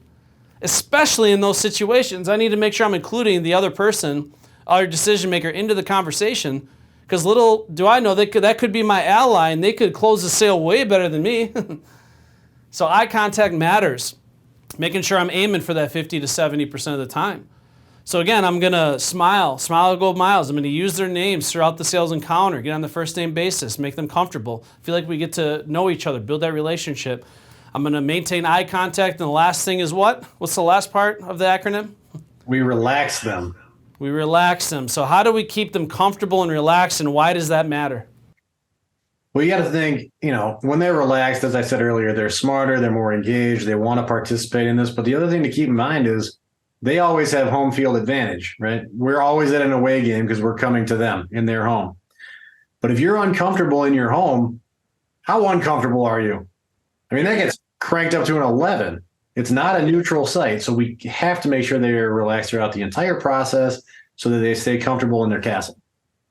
Yeah, so for example, what you wouldn't want to do early in the sales encounters, just so you know, at the end of this process, we're going to try to close the sale and get this deal done. Because obviously now they're going to get uncomfortable, they're not going to be relaxed, their guard's going to go up, and they're most likely going to kick you out. So we use a lot of if and when language and future consideration, future tense language early in the sales process, because I want the homeowner to feel and believe that the only reason I'm here is to provide a world-class education, give them all the information they need to make an informed decision, and our only hope is to make a good impression on them, so when they're serious about moving forward with the project, they're more likely to give us a call back when they're ready. So that's the way the homeowner should feel. They should not feel like they're required to make any decisions while I'm there. And obviously your goal now as a master agent of influence is to earn that right. You have to earn the right to ask for their business or earn the right to assume the order. Because certainly if I haven't given them the information, if I haven't built trust, if I haven't kept them comfortable and relaxed and made sure I answered all their questions, I gave them that world-class masterful presentation, I don't deserve to assume the sale or try to ask for their business at all. And now I am just a high-pressure salesperson, right? So that's really the mission, is to spend the time, slow down, give them a world-class education, so then they have the information they need to make an informed decision and they're comfortable and relaxed throughout the entire process. This should not be an experience that they dread. This should be something that they enjoy. In its simplest form, the thing I commonly say is the salespeople that have the most fun in the home typically make the most money, and as a result, have more fun. Because if you're having fun, if you got them laughing, you're smiling, you're making this an enjoyable experience, not just a 2 or 3 hour lecture about something they don't care about, you're going to have a much higher probability of getting the outcome you desire there. So a lot of great talking points. So of course we talked about some of the keys to building trust. We talked about the SRLR acronym. Some of the other things I want to talk about, because of course building trust is one element, but we also need to build need, right? Make sure we establish a need, make sure we understand what their needs are, and create a sense of urgency. Now, one thing I love about your training is you're very polished and dialed in on the discovery and the survey, right? So what are some of the concepts about the needs assessment and the survey and the inspection, really this phase of the process here, that allows us to establish the needs, wants, and desires, mainly what they need, and allow us to create urgency? And why does that matter? Well, if you're trying to sell a product, any product, right, to any person, you have to figure out what aspects of that product or service are important to this human, because not everybody buys your product for the same reason. So I always want to seek first to understand them in order to be understood. Every single prospect I ever sold anything to told me exactly how to close them, and all I had to do was listen and ask the right questions. Mm-hmm. We do a lot of question asking. We'll ask a primary question, open-ended typically, so that they give us a sentence or two back. But then I want to ask a layering question about whatever they just said. Because the more they're talking and the more I'm listening, the more information I'm extracting from this person and more of the puzzle pieces I have in front of me. Because once I put that puzzle together, I know exactly how to pitch to them. Yeah, that's powerful stuff, and that's one of the things I did that webinar with Rilla, and they made the profound claim that top sales performers, they ask 5 times more open-ended questions than average salespeople do. We're not even talking about poor salespeople, we're just talking about average. So these salespeople are still decent, but the top performers ask 5 times more open-ended questions. And I don't know if you've seen this, Dan, when you're on ride-alongs or when you're observing salespeople on Rilla, but let's say that there's a timeline in the house, right? So top performers, they tend to ask questions in a linear fashion throughout the entire sales process. Whereas average salespeople or underperformers, they do a pretty good job in the beginning, and then all of a sudden, just like some people's warranties, the questions drop off a cliff. So it prorates over time. So they go all of a sudden from selling to telling. So we say selling is not telling is arguing. Anything you say to the prospect is an opinion. Anything they say, they own. So the strategy here is, instead of me telling them anything, let's be strategic about the primary open-ended questions we are asking them, and getting them telling us those things. That way it becomes part of their belief system, because if they say it, they own it. Also, we want to make sure the talk ratio is balanced. So we see commonly when we're observing in-home consultations where the sales rep is talking 80 or more percent of the time, 80% plus. If you're talking over 80% of the time, no wonder they're tuning you out. No wonder they're losing interest, because you literally talked yourself out of the sale. And then we're seeing the top performers, the top 1%, they're talking 50% of the time. Shocking. It's a conversation, not an interrogation, right? That's really the nature of this game. That's what we want to do. And it's not a game, obviously, it's a serious profession. But you have to make sure you're including the homeowner, keeping the spotlight on them throughout the entire process. But that's how you're able to uncover the needs and desires and hot buttons and hidden objections, any fears they may have, is through asking those questions and getting them to open up. Now, we train on something even called the self-disclosure loop. What does that mean? So when you get really good at asking questions and you're starting to, listen, you're really dialed in and you're deep listening, and they feel like you truly care, they're understood, you're demonstrating empathy. What happens when you activate that self-disclosure loop? Well, this was something that was happening to me throughout my life that I had no idea. Like, why does this phenomenon keep happening? But sometimes you talk to people, and just because you are truly actively listening and they can tell you care about what they're saying, you're not just waiting for your turn to talk, they keep talking. And then they start to disclose a lot of personal information. I've had so many homeowners who've been like, they'll tell me something incredibly personal and they'll say, I don't know why I just told you that. I've never told anybody that before. Well, they're doing it because they're biohacking themselves. They love hearing themselves talk, and you're actually paying attention. When's the last time somebody really actively listened to you, Pretty rare these days. It is rare, very rare. And that's why I always try to tell salespeople, go into the house and make them feel special. Well, you're not going to make them feel special if you're not listening, if you're just talking over them the whole time.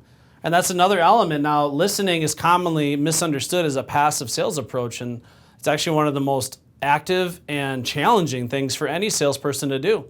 And we joke about it, we say there's a reason why we have one mouth and two ears, right? We need to be listening more than anything. But listening is more than just hearing the words, right? So we train on deep listening with your ears, eyes, and intuition. So obviously I'm trying to sense the emotion behind what they're saying. I'm listening to the words that they're saying, but I'm also studying the prospect's nonverbal communication, their facial expressions, their body language. So sometimes the words may be lying, but their body language and facial expressions never do, and their eyes. So I need a key to those things, because that's how I can also uncover hidden objections.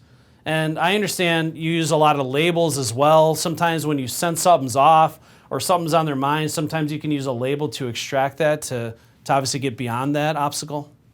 So explain how that unfolds. So when you sense something's wrong, or they may be uncomfortable, or something may be turning them off, how can we use a label to get beyond that? Well, it starts with just understanding how human beings communicate. We have something that's called the 7-30-8-55 rule. So 7% of communication is verbal. Yeah. I pay attention to what people say, but 38% of communication is going to be tonality and pacing. So it's not what you say, it's how you say it. I pay way more attention to that. If there's a tone in their voice where you can tell they're hemming and hawing over a commitment or whatever it may be, I want to shine a flashlight on that right away, because that's a hidden objection that's going to bite me an hour from now. Yeah. 55% of communication is going to be body language and facial expression. So sometimes I'm talking to somebody and I'll make a statement, and all of a sudden they will lean back and they'll cross their arms and they'll furrow their brow. And immediately what happened is their internal monologue cranked up, and they're like, this guy's full of crap. I'm not listening to what he's saying anymore. What a sleazeball, whatever. It's not good for you. So in that situation, I want to label it. And a label is simply an information-seeking statement. And it starts with seems like, sounds like, looks like, or feels like. So if I say that, I see that response, it's negative in body language and facial expression, I'm going to go, seems like I touched a nerve. Yeah. And when I do that, I notice the emotion that just went through their head. All of a sudden, you're a mind reader. And they're like, yeah, the last guy told me this. Well, now that hidden objection came out. I pulled it out of them just like that. Now we can talk about it. Very, very important, very powerful sales strategy. So all these things, obviously the effort to establish need. Now, again, the survey we do extensive training on how to execute a proper survey, and there's a lot of strategy that goes into it with the form method and listening, asking questions, self-disclosure loop, all that. But we also talk about creating high levels of urgency with a masterful inspection. So without diving too deep into this, why is it important that a sales rep does a masterful inspection with the primary goal is creating urgency and getting them committed to the work? Well, you mentioned earlier how human beings procrastinate all the time. So even if they have a problem, how many times do you talk to somebody where they're like, yeah, our windows are drafty, we want to get them replaced? And I'm like, oh, cool, no problem. Sounds good. Everyone's calling us for that right now. When did you first notice it? Well, when we first bought the house. Okay, well, how long you guys lived here? 10 years. 10 years? Yeah. Right? You've been living for 10 years with drafty windows? Holy cow, right? So they've had this problem forever. There's no urgency around it. So if they've waited 10 years, are they willing to keep waiting? They'll wait forever. Right. So we have to create urgency and pain and trauma. They have to understand that there's so many reasons why waiting costs them money. Secondary damage due to water infiltration. Maybe what they're seeing is a symptom, not the root cause. We always say four-digit solutions to 5-digit problems equal 6-digit headaches. Yeah. So your gutters have been leaking for 5 years. You know you got to do it, but it's out of sight, out of mind. But water is slowly eroding your foundation, and one day your entire house starts to sink. Yeah. I bet you wish you'd done your gutters 5 years ago. So we have to create urgency around this. We have to create pain and trauma. We all have things that we would love to own in our lives. A lot of people have things that they want and they can currently afford them, but they don't own them. How come? No urgency. Yep. So we have to create urgency. It's key. That's absolutely right. And after doing that masterful inspection, the reality is most homeowners are not going through their house with a fine-tooth comb. So I ask salespeople this commonly. Can you honestly tell me the exact condition of every window in your house, the roof in your house, the siding in your house, even your bathroom shower system? Have you gone through that with a fine-tooth comb? Can you even tell me how many windows you have? And I share stories about this, but I actually had appointments where the customer would call us out because they wanted a quote on their patio door. And since I'm there anyway, I just do an inspection and create awareness and pain and trauma about the condition of their windows and determine very quickly. As a matter of fact, the windows were in far worse condition than the door. And I was selling 20 grand in windows. We didn't even touch the door. Now, again, the homeowner didn't wake up that morning and be like, I know we're getting a quote on their door, but man, I could really go for 20 grand in windows. So through the right process and strategy and creating boatloads of awareness and urgency around the matter and getting them committed to the work, this is where a sales rep can have a profound influence on the scope of the work and obviously getting the homeowner to commit to doing it right now versus kicking the can down the road another 2, 3, or 4, or 5 years. So I need to get them committed to the work. So after our masterful inspection, and the number one goal of the inspection, of course, is to create urgency. And there's other things that we do, of course. We help with the design of the project. We get them to visualize. We get the homeowner invested into the process, get them physically and mentally involved into the measure and inspection. I found that the more invested they are in the process, the more likely they are to invest in me as a solution to that problem, right? So at the end of my inspection, I should be able to confidently say the following, like, John and Mary, wow, I can definitely see why you call this out, and I really commend you both on being proactive. And I'm sure we can all agree from what we discovered here, whether it be with us or any of our fine competition, getting this project done is definitely something you need sooner rather than later, true? And then I get a handshake on this. Say, John, Mary, I appreciate the opportunity to help you with that. I shake their hand. And, this is the part where I feel like you go to the hospital and they do a scan on your body and they discover something's really wrong with you and you start getting really nervous and your heart's racing. You're like, oh my God, life is coming to an end. But then the doctor eases your mind, and this is what a sales rep also has to do. After you create loads of awareness and urgency and need, then you need to ease their mind that you're going to provide a simple, stress-free solution to this problem, right? So John and Mary, here's the good news. This is a perfect project for what we do. I know I can design something you'll absolutely love, and I know I can make it affordable. That's the easy part. Affordability is actually one of our best features. So let's go back to the kitchen table, explain a little bit about who we are and how we can help you solve this problem. We'll have the total investor worked up in no time. Fair enough? And to me, it's almost like if you had a serious medical condition that scared you, but then the physician or the doctor is like, you know what? I do thousands of these. I have a 99.9% success rate. This is actually an outpatient procedure. Recovery is a breeze. We'll have you in and out of here in no time. And now you're like, oh, thank goodness. I'm glad I called this doctor. I'm glad I called this contractor to solve this problem, right? You're easing their mind. You're already starting to build a lot of trust and again, eliminating a lot of the anxiety and stress as a result. So again, we instill a lot of fear of loss. Of course, fear of loss is the most powerful motivator there is, but then we also pour gasoline on hope of gain too. So we want to use both motivators whenever possible in order to create that urgency and establish that need, want, and desire. So now let's talk about that. One of the reasons they don't buy, of course, lack of trust, lack of need or urgency. Also another is lack of want or desire. Now, after a master presentation, we say this commonly, the prospects or the homeowners or the customers should be saying, I want it, I need it, I must have it. But how do we get people to want what we're selling? How do we create desire around our specific product or service? You got to make it dance, man. It's got to solve their problem. It's got to have everything they want. It's not just a functional upgrade. Think about the quality of life improvement you're going to experience with this thing. Yep. All the sizzle. Yeah, they're not buying what your company product or service is, they're buying what it does for them, right? The benefits of lifestyle enhancement. You know, people make decisions on emotion. They make that decision on emotion. They actually can't, it's interesting because, obviously you train on this, I talk about this often. The part of the brain that actually is responsible for all our decision making cannot comprehend language. Actually doesn't recognize words or language. It's all based on a feeling, how they feel about it. So you say, listen to your gut, or follow your heart and use your head. It's kind of an upward thing. If they don't feel it right in their gut about it, they ain't buying from you. So how do we give them that warm, fuzzy feeling that they're in good hands, and this is going to give them all that personal enjoyment, that lifestyle enhancement? And that's where we train on the formula of a master presentation. It's literally designed to key to that stuff. And there's also the 4 keys of holding a listener's attention that we train on. But the formula of a master presentation is a very simple checklist that you need to follow throughout the entire sales encounter. Step 1 is differentiation.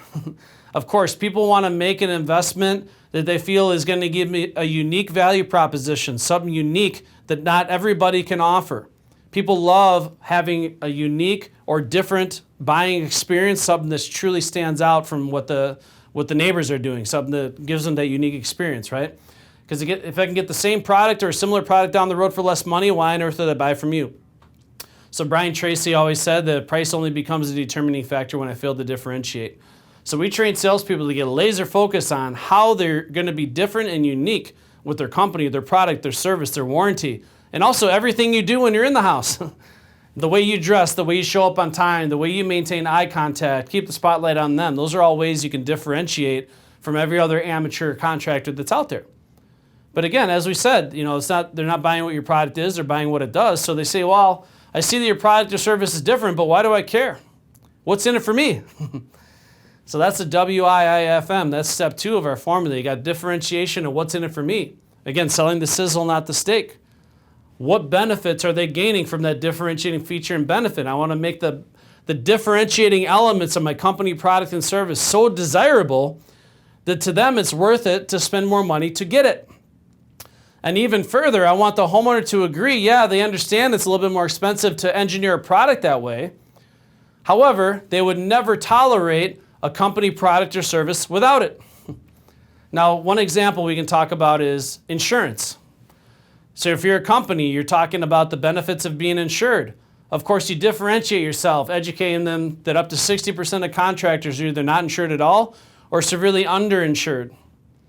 And then what's in it for them? Well, if they have an uninsured contractor that gets hurt on the job or an installer gets injured, they can come after them for their medical and loss of work, which obviously medical bills can rack up to the moon these days, hundreds of millions of dollars. You go to the hospital with a sniffle, that's like 20 grand, right? So obviously they have a huge risk. They could literally lose everything if something were to happen catastrophic. They're responsible for any damage to the property or any bodily injury. And then you talk about price conditioning. Well, the reason why a lot of contractors are not insured is because up to 30% of an installer's wage goes where? Towards insurance, right? So we could save you 30% off right now if we simply hired day labor off the street, paying $3 an hour with no insurance. That'd be one way we could save you some money. But let me ask you a question. Knowing what you now know, knowing that you could be liable for anything that could and would go wrong on the property without this, would you ever tolerate a contract in your property without this? Or is it worth it to invest a little bit more for a professional like us to have that peace of mind? John and Mary, one thing my mother told me is you can't put a price on what? Peace of mind, right? I'm sure you feel the same way, right? So then you tout what you have, but that's that formula in basically working out. Even when you're talking about your company and insurance, I'm differentiating. I'm explaining what's in it for them. Price conditioning, getting the trial close commitments, and then emphasizing exclusivity. So these are ways I can build tremendous desire and want, because throughout, the homeowner is agreeing and committing that those are things that they want and desire. Sometimes they want it for personal gain. Sometimes they want it for peace of mind, right? There's a lot of different motivators, but this is why it's important early on to understand what's important to them, to Dan's point in the discovery, because now I can tailor my masterful presentation to target those hot buttons, those fears they may have, their wants and desires. Is there anything you want to add to that? Yeah, the formula for a masterful presentation is key for getting anybody excited about a product. It's also really important if you are a salesperson who reflects on your experience, right? If you want to get better every day and fail forward. Yeah. Because I've tried to trial close people in the past on a product looking for a specific answer. So I had a woman one time where I delivered price and everything on our product, and I was like, now, based on everything, or I was just about to deliver price rather, I said, just based on everything we talked about, would you consider this to be an average product, or would you agree that we're talking about a system that's top of the line? And she looked right in my eyes and she was like, it's average. And it just gutted me because I realized there was a huge deficiency in my game. So I was like, well, thanks for being so honest. What would be top of the line for you? And I wanted her to tell me what I missed. And she said, well, I'm looking for tile. So I realized there's a deficiency in my evolutionary step. She doesn't want what I'm selling. The price doesn't matter. Yep. That's your report card, right? Yep. And this is something that's really difficult for salespeople to execute because it's not a normal way of communicating. But it's really, really important because once you get really good at that formula, this is one of the most powerful ways that I can influence someone's belief system, because throughout the entire process, they're committing to those things. They're agreeing to them. They're basically selling themselves on all the unique features and benefits of your product and your company and your unique value proposition. And you're getting commitments, you're shaking their hand, and we're gaining that yes momentum leading to the major close at the end. And obviously we'll talk more about that, but that formula is absolutely key. And then, we talk about some of the keys to holding a listener's attention. Of course, we already addressed some of these, but again, asking more questions. Storytelling. Why is storytelling important in a sales encounter, and how can that key to the emotional center of a prospect's mind? Well, I mean, the best salespeople in the world are incredible storytellers. And you just think about the evolution of our species. That's how we've passed information down from generation to generation. Yep. People care very little about facts and figures, right? They are important, don't get me wrong, but if you just deliver somebody a fact or you ask them a very obvious question, they feel like you're leading them somewhere. But if you can tell a compelling story that's rich in detail with a moral that's easily understood, and the moral of the story is the point you're trying to convey, it's captivating for them. It engages your entire brain. And I love the way you describe why storytelling is so powerful when you talk about Pixar. Well, I forget what book I read this in, but when you're actively involved in story time, like you said, all the way from infancy all the way up to adulthood, we love stories. That's why we love going to the movies, allowing our imagine to drift off in some fantasy world. So what they found is when people are actually listening to stories, it ignites the limbic area of the brain, like the 4th of July, the emotional hub. It just lights up like a Christmas tree, okay? And it also fires all the neurotransmitters and neurons in the brain, right? It gets their whole brain actively paying attention and involved in the conversation. And it's really profound because, again, human beings cannot tell the difference between real and imagined experiences, right? So I'm watching this Pixar movie. The question I always ask salespeople, those of you watching, have you ever been at the end of a Pixar movie and it was a really emotional, heartfelt ending and your eyes started welling up and tearing up? So I had this experience when I watched the movie Coco, where Miguel's playing the guitar for his great-grandmother Coco to ignite the memory back of his great-great-grandfather, right? Okay, if you've seen the movie, it makes sense to you. If you haven't seen the movie, you're like, what the hell are you talking about, Dominic? Okay. Anyways, this really heartfelt scene, really emotional. He's tearing up. Grandma Coco, she's coming back to life. Her memories are getting reignited, right? And all of a sudden, I feel my eyes start welling up, and I'm like, what in the hell is happening to me? Here it is, a fake, fictional, animated film. It's all fake. None of it's real. And I'm having a real, genuine emotion, just like I was Miguel sitting there playing the guitar for my imaginary great-grandma Coco. I'm like, how is this possible? Well, the reason why that's possible is because when I allow my imagination to drift off into story time, that emotional center of my mind, of my brain, again, is is lit up like a Christmas tree, like I mentioned earlier. So you can have that same impact. So instead of telling somebody something, I can basically take whatever my message or my point I'm trying to make, instead of making it as a logical statement, I can frame it in the form of a story. And a story is a unique way I can tell somebody something without actually telling them. So the moral of the story or the message is embedded in the story itself. So I'm igniting their emotional hub, I'm keying to how they feel about it, and it keeps them interested. It's a way to hold their attention for long periods of time. And this is why, I listen to TED Talks often, and they say even the average 18-minute, 20-minute TED Talk, 60% of the time they're telling stories. Because that's one of the optimal ways to hold the listener's attention. That's why you see people at parties, the people with the largest crowds and the groups standing around them are the best storytellers, right? And some people are more naturally gifted at this. Some people have to work at it. I personally had to work at this in my sales career. So by the way, in case you didn't know, I was just telling a story about storytelling. Did it hold your attention, right? Now there's one word I want to throw out here that I don't feel is mentioned enough in sales. And this is something that I've learned to appreciate, okay? Passion. Passion. If you have no passion in what it is that you do, nobody's going to want to buy from you. They're not going to have any emotion. They're not going to have any desire.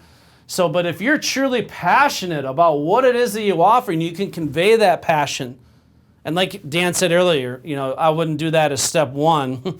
When I first walk into the house, let's first make the connection. But then over time, I want them to understand how passionate I am about my company, my product, my service, myself, this whole situation. And we've done some training with Sean Foyer, and he talks often about, a salesperson first needs to be 10 out of 10 sold on themselves, their company, their product, their price. And if you're genuinely sold on what it is that you offer and you're passionate about it, it's easy for you to influence others in the direction which you want them to go because they're buying it off of how they feel about it. And that's all sales is, a transference of feeling and emotion. So we're creatures of emotion. It's just the reality of life.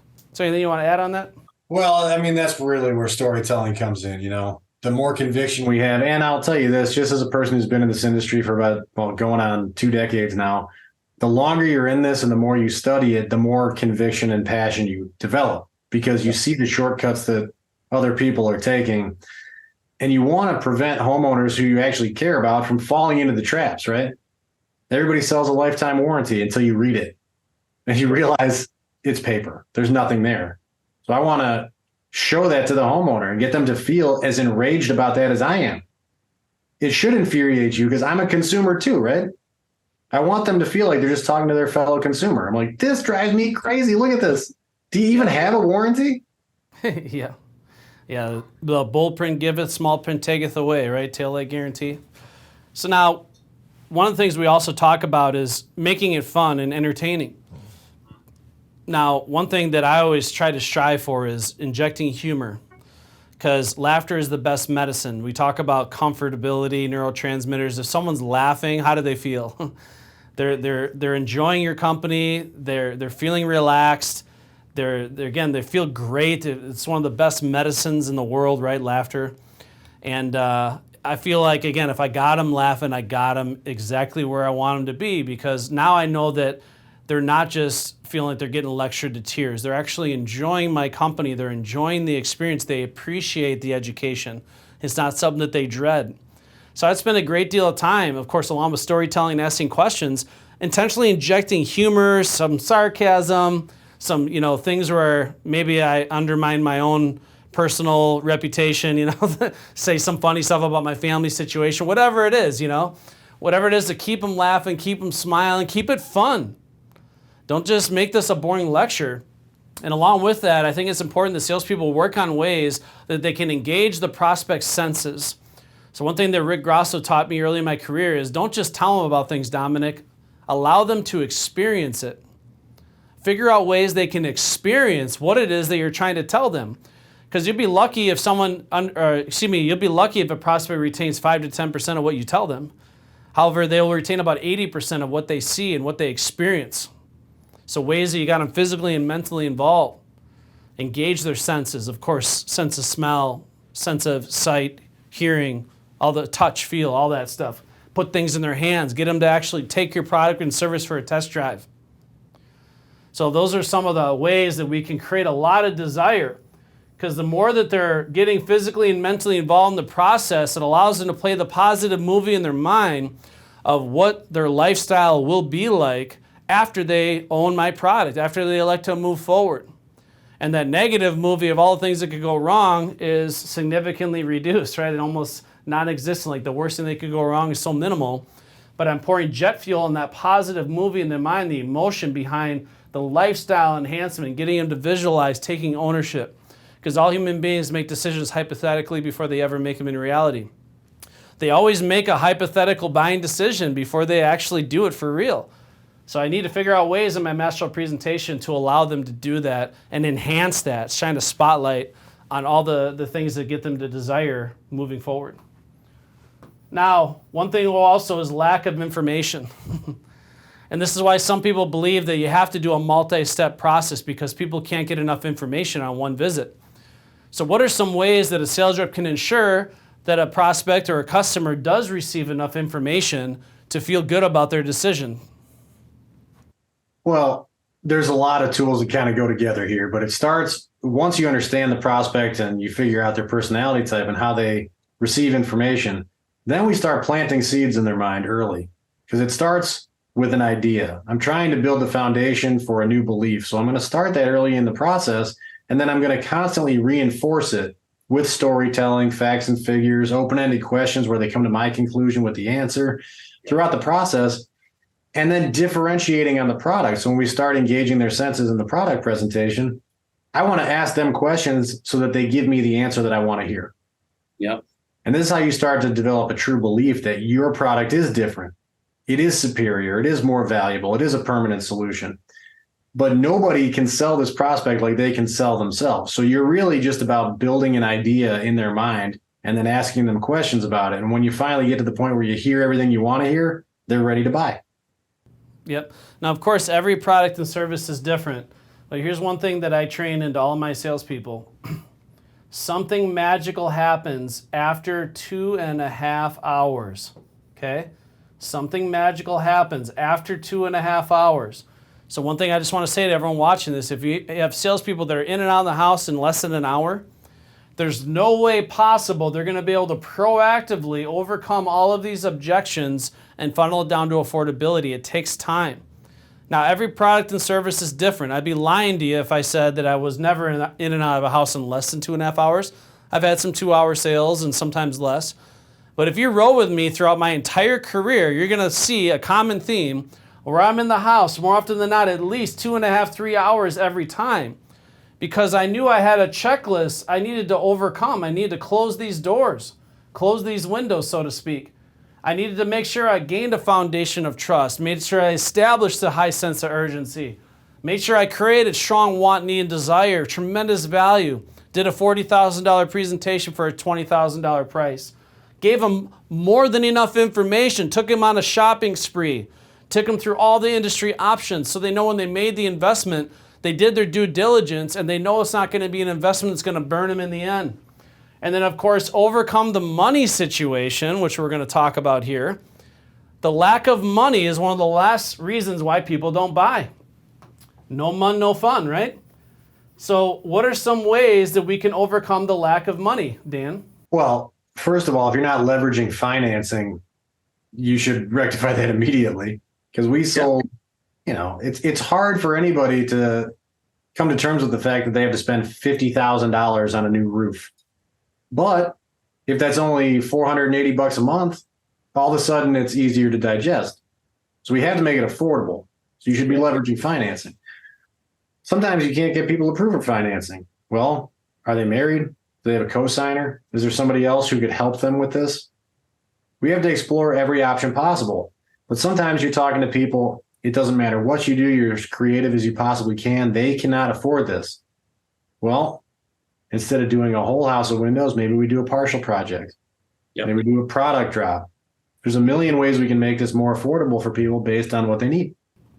Yeah, it depends on how extreme the need is and how extreme the desire is, because if someone truly needs what it is that you're selling and they have a really strong burning desire to own it, they'll pretty much do whatever it takes to own it, right? And I've had many personal experiences in my life where I didn't have the money to afford something, but I figured out a way because I wanted it, okay?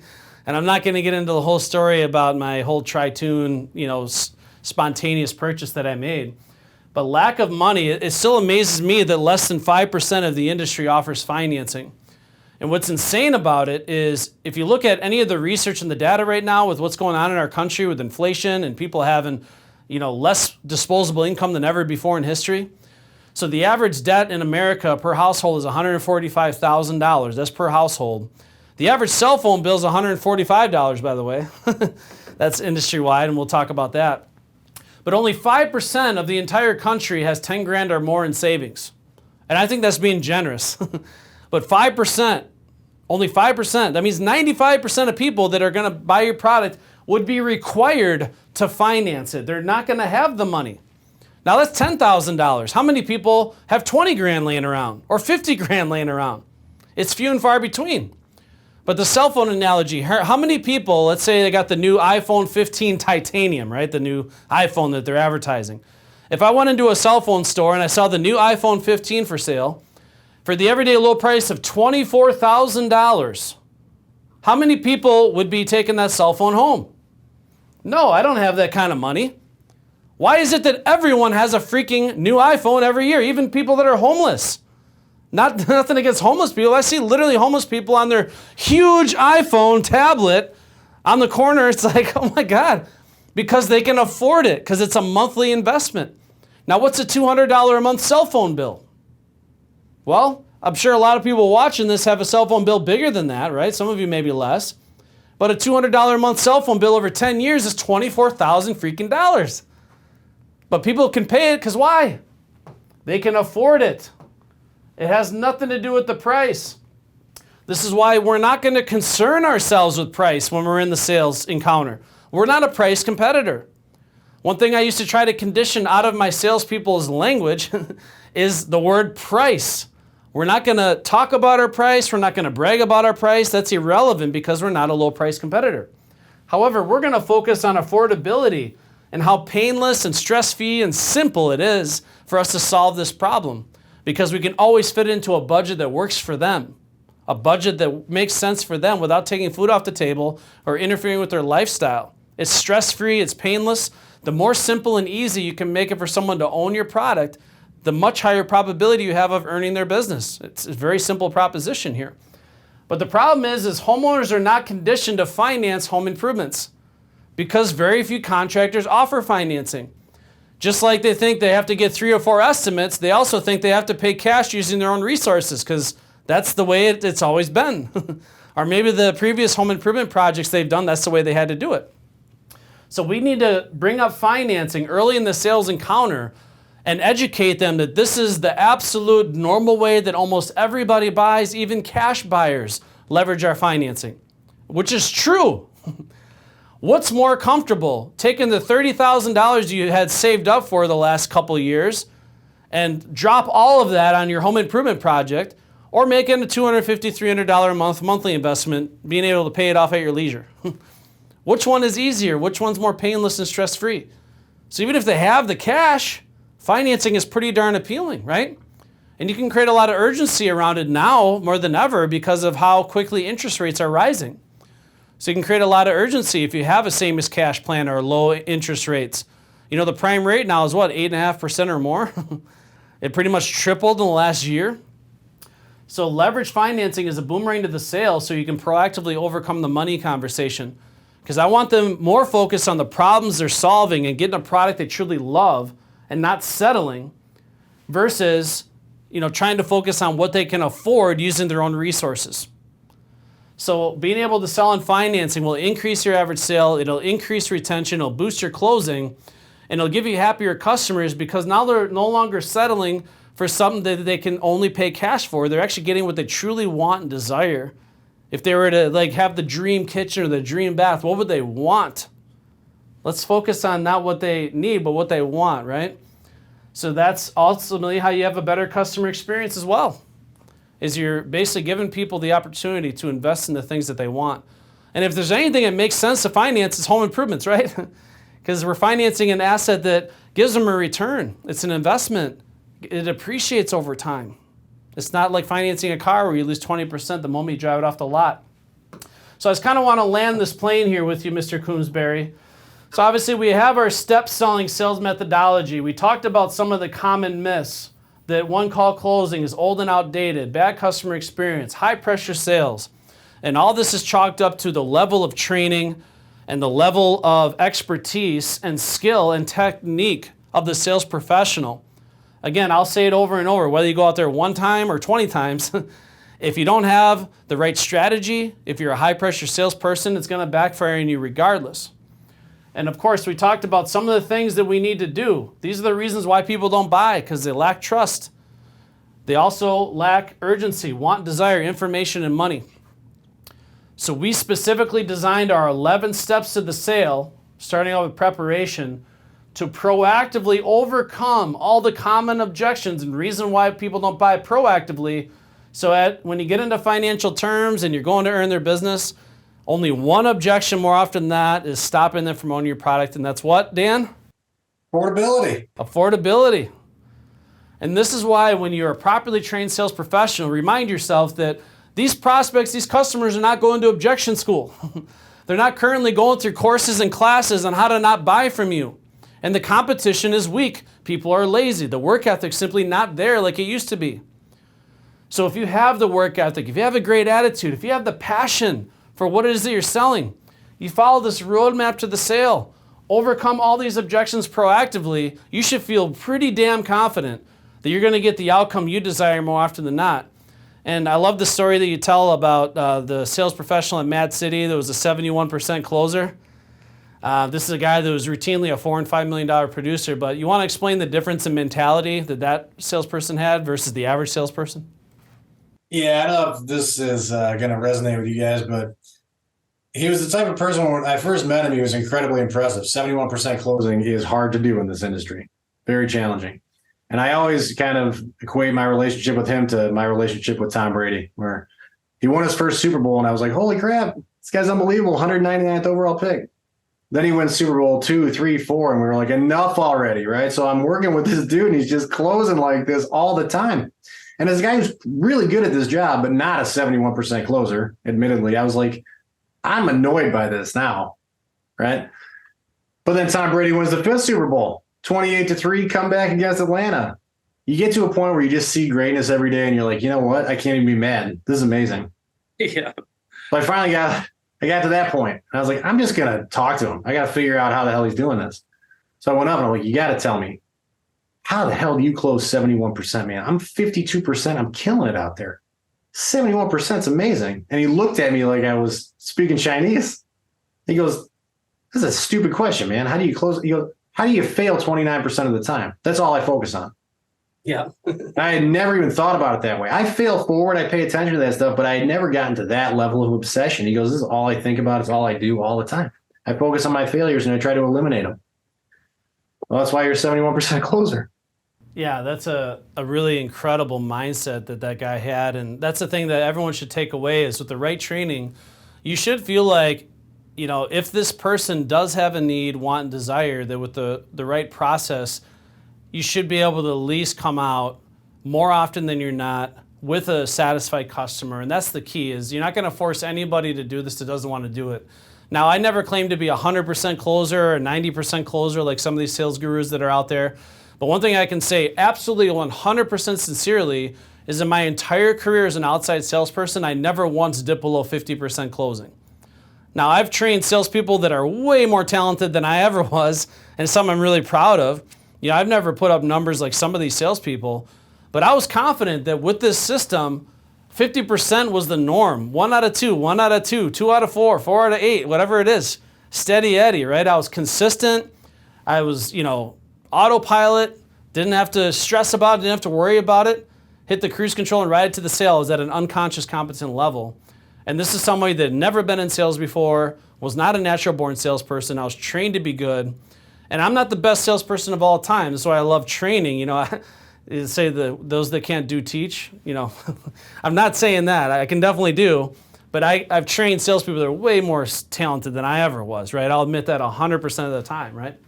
So a lot of great information on this educational webinar, and I just wanted to thank you, Dan, for taking time. I know you're training your butt off right now, but thank you for squeezing this webinar in. I know the audience really appreciates it. And I just want to let everybody on this webinar know that if you want a deeper dive into the secret of the one-call close and how to master the art of the in-home sale, Dan Coomes Barry and myself, for the first time ever, are actually launching our 2024 Virtual Closers Camp, January 23rd through the 26th. This is going to be 4 full days. So think about what we covered on one little webinar here. 4 days of intensive sales training. And I promise every one of your salespeople is going to be inspired, be motivated, and ready to make 2024 the best year in record. We have a webinar exclusive offer we're going to be offering at the end of this webinar. And this is going to be 50% off all your tickets to attend this closers camp. This is only going to be happening on this webinar only, and after that we're going to go to our regular pricing.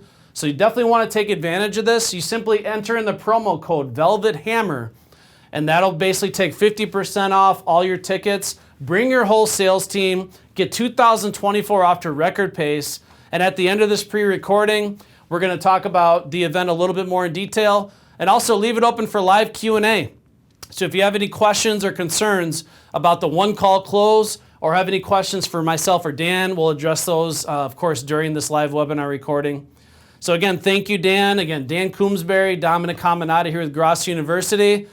Thank you for watching our webinar on the secret of one-call closing. Go out there and master the Velvet Hammer. And as always at Grosso University, yes, you are a closer.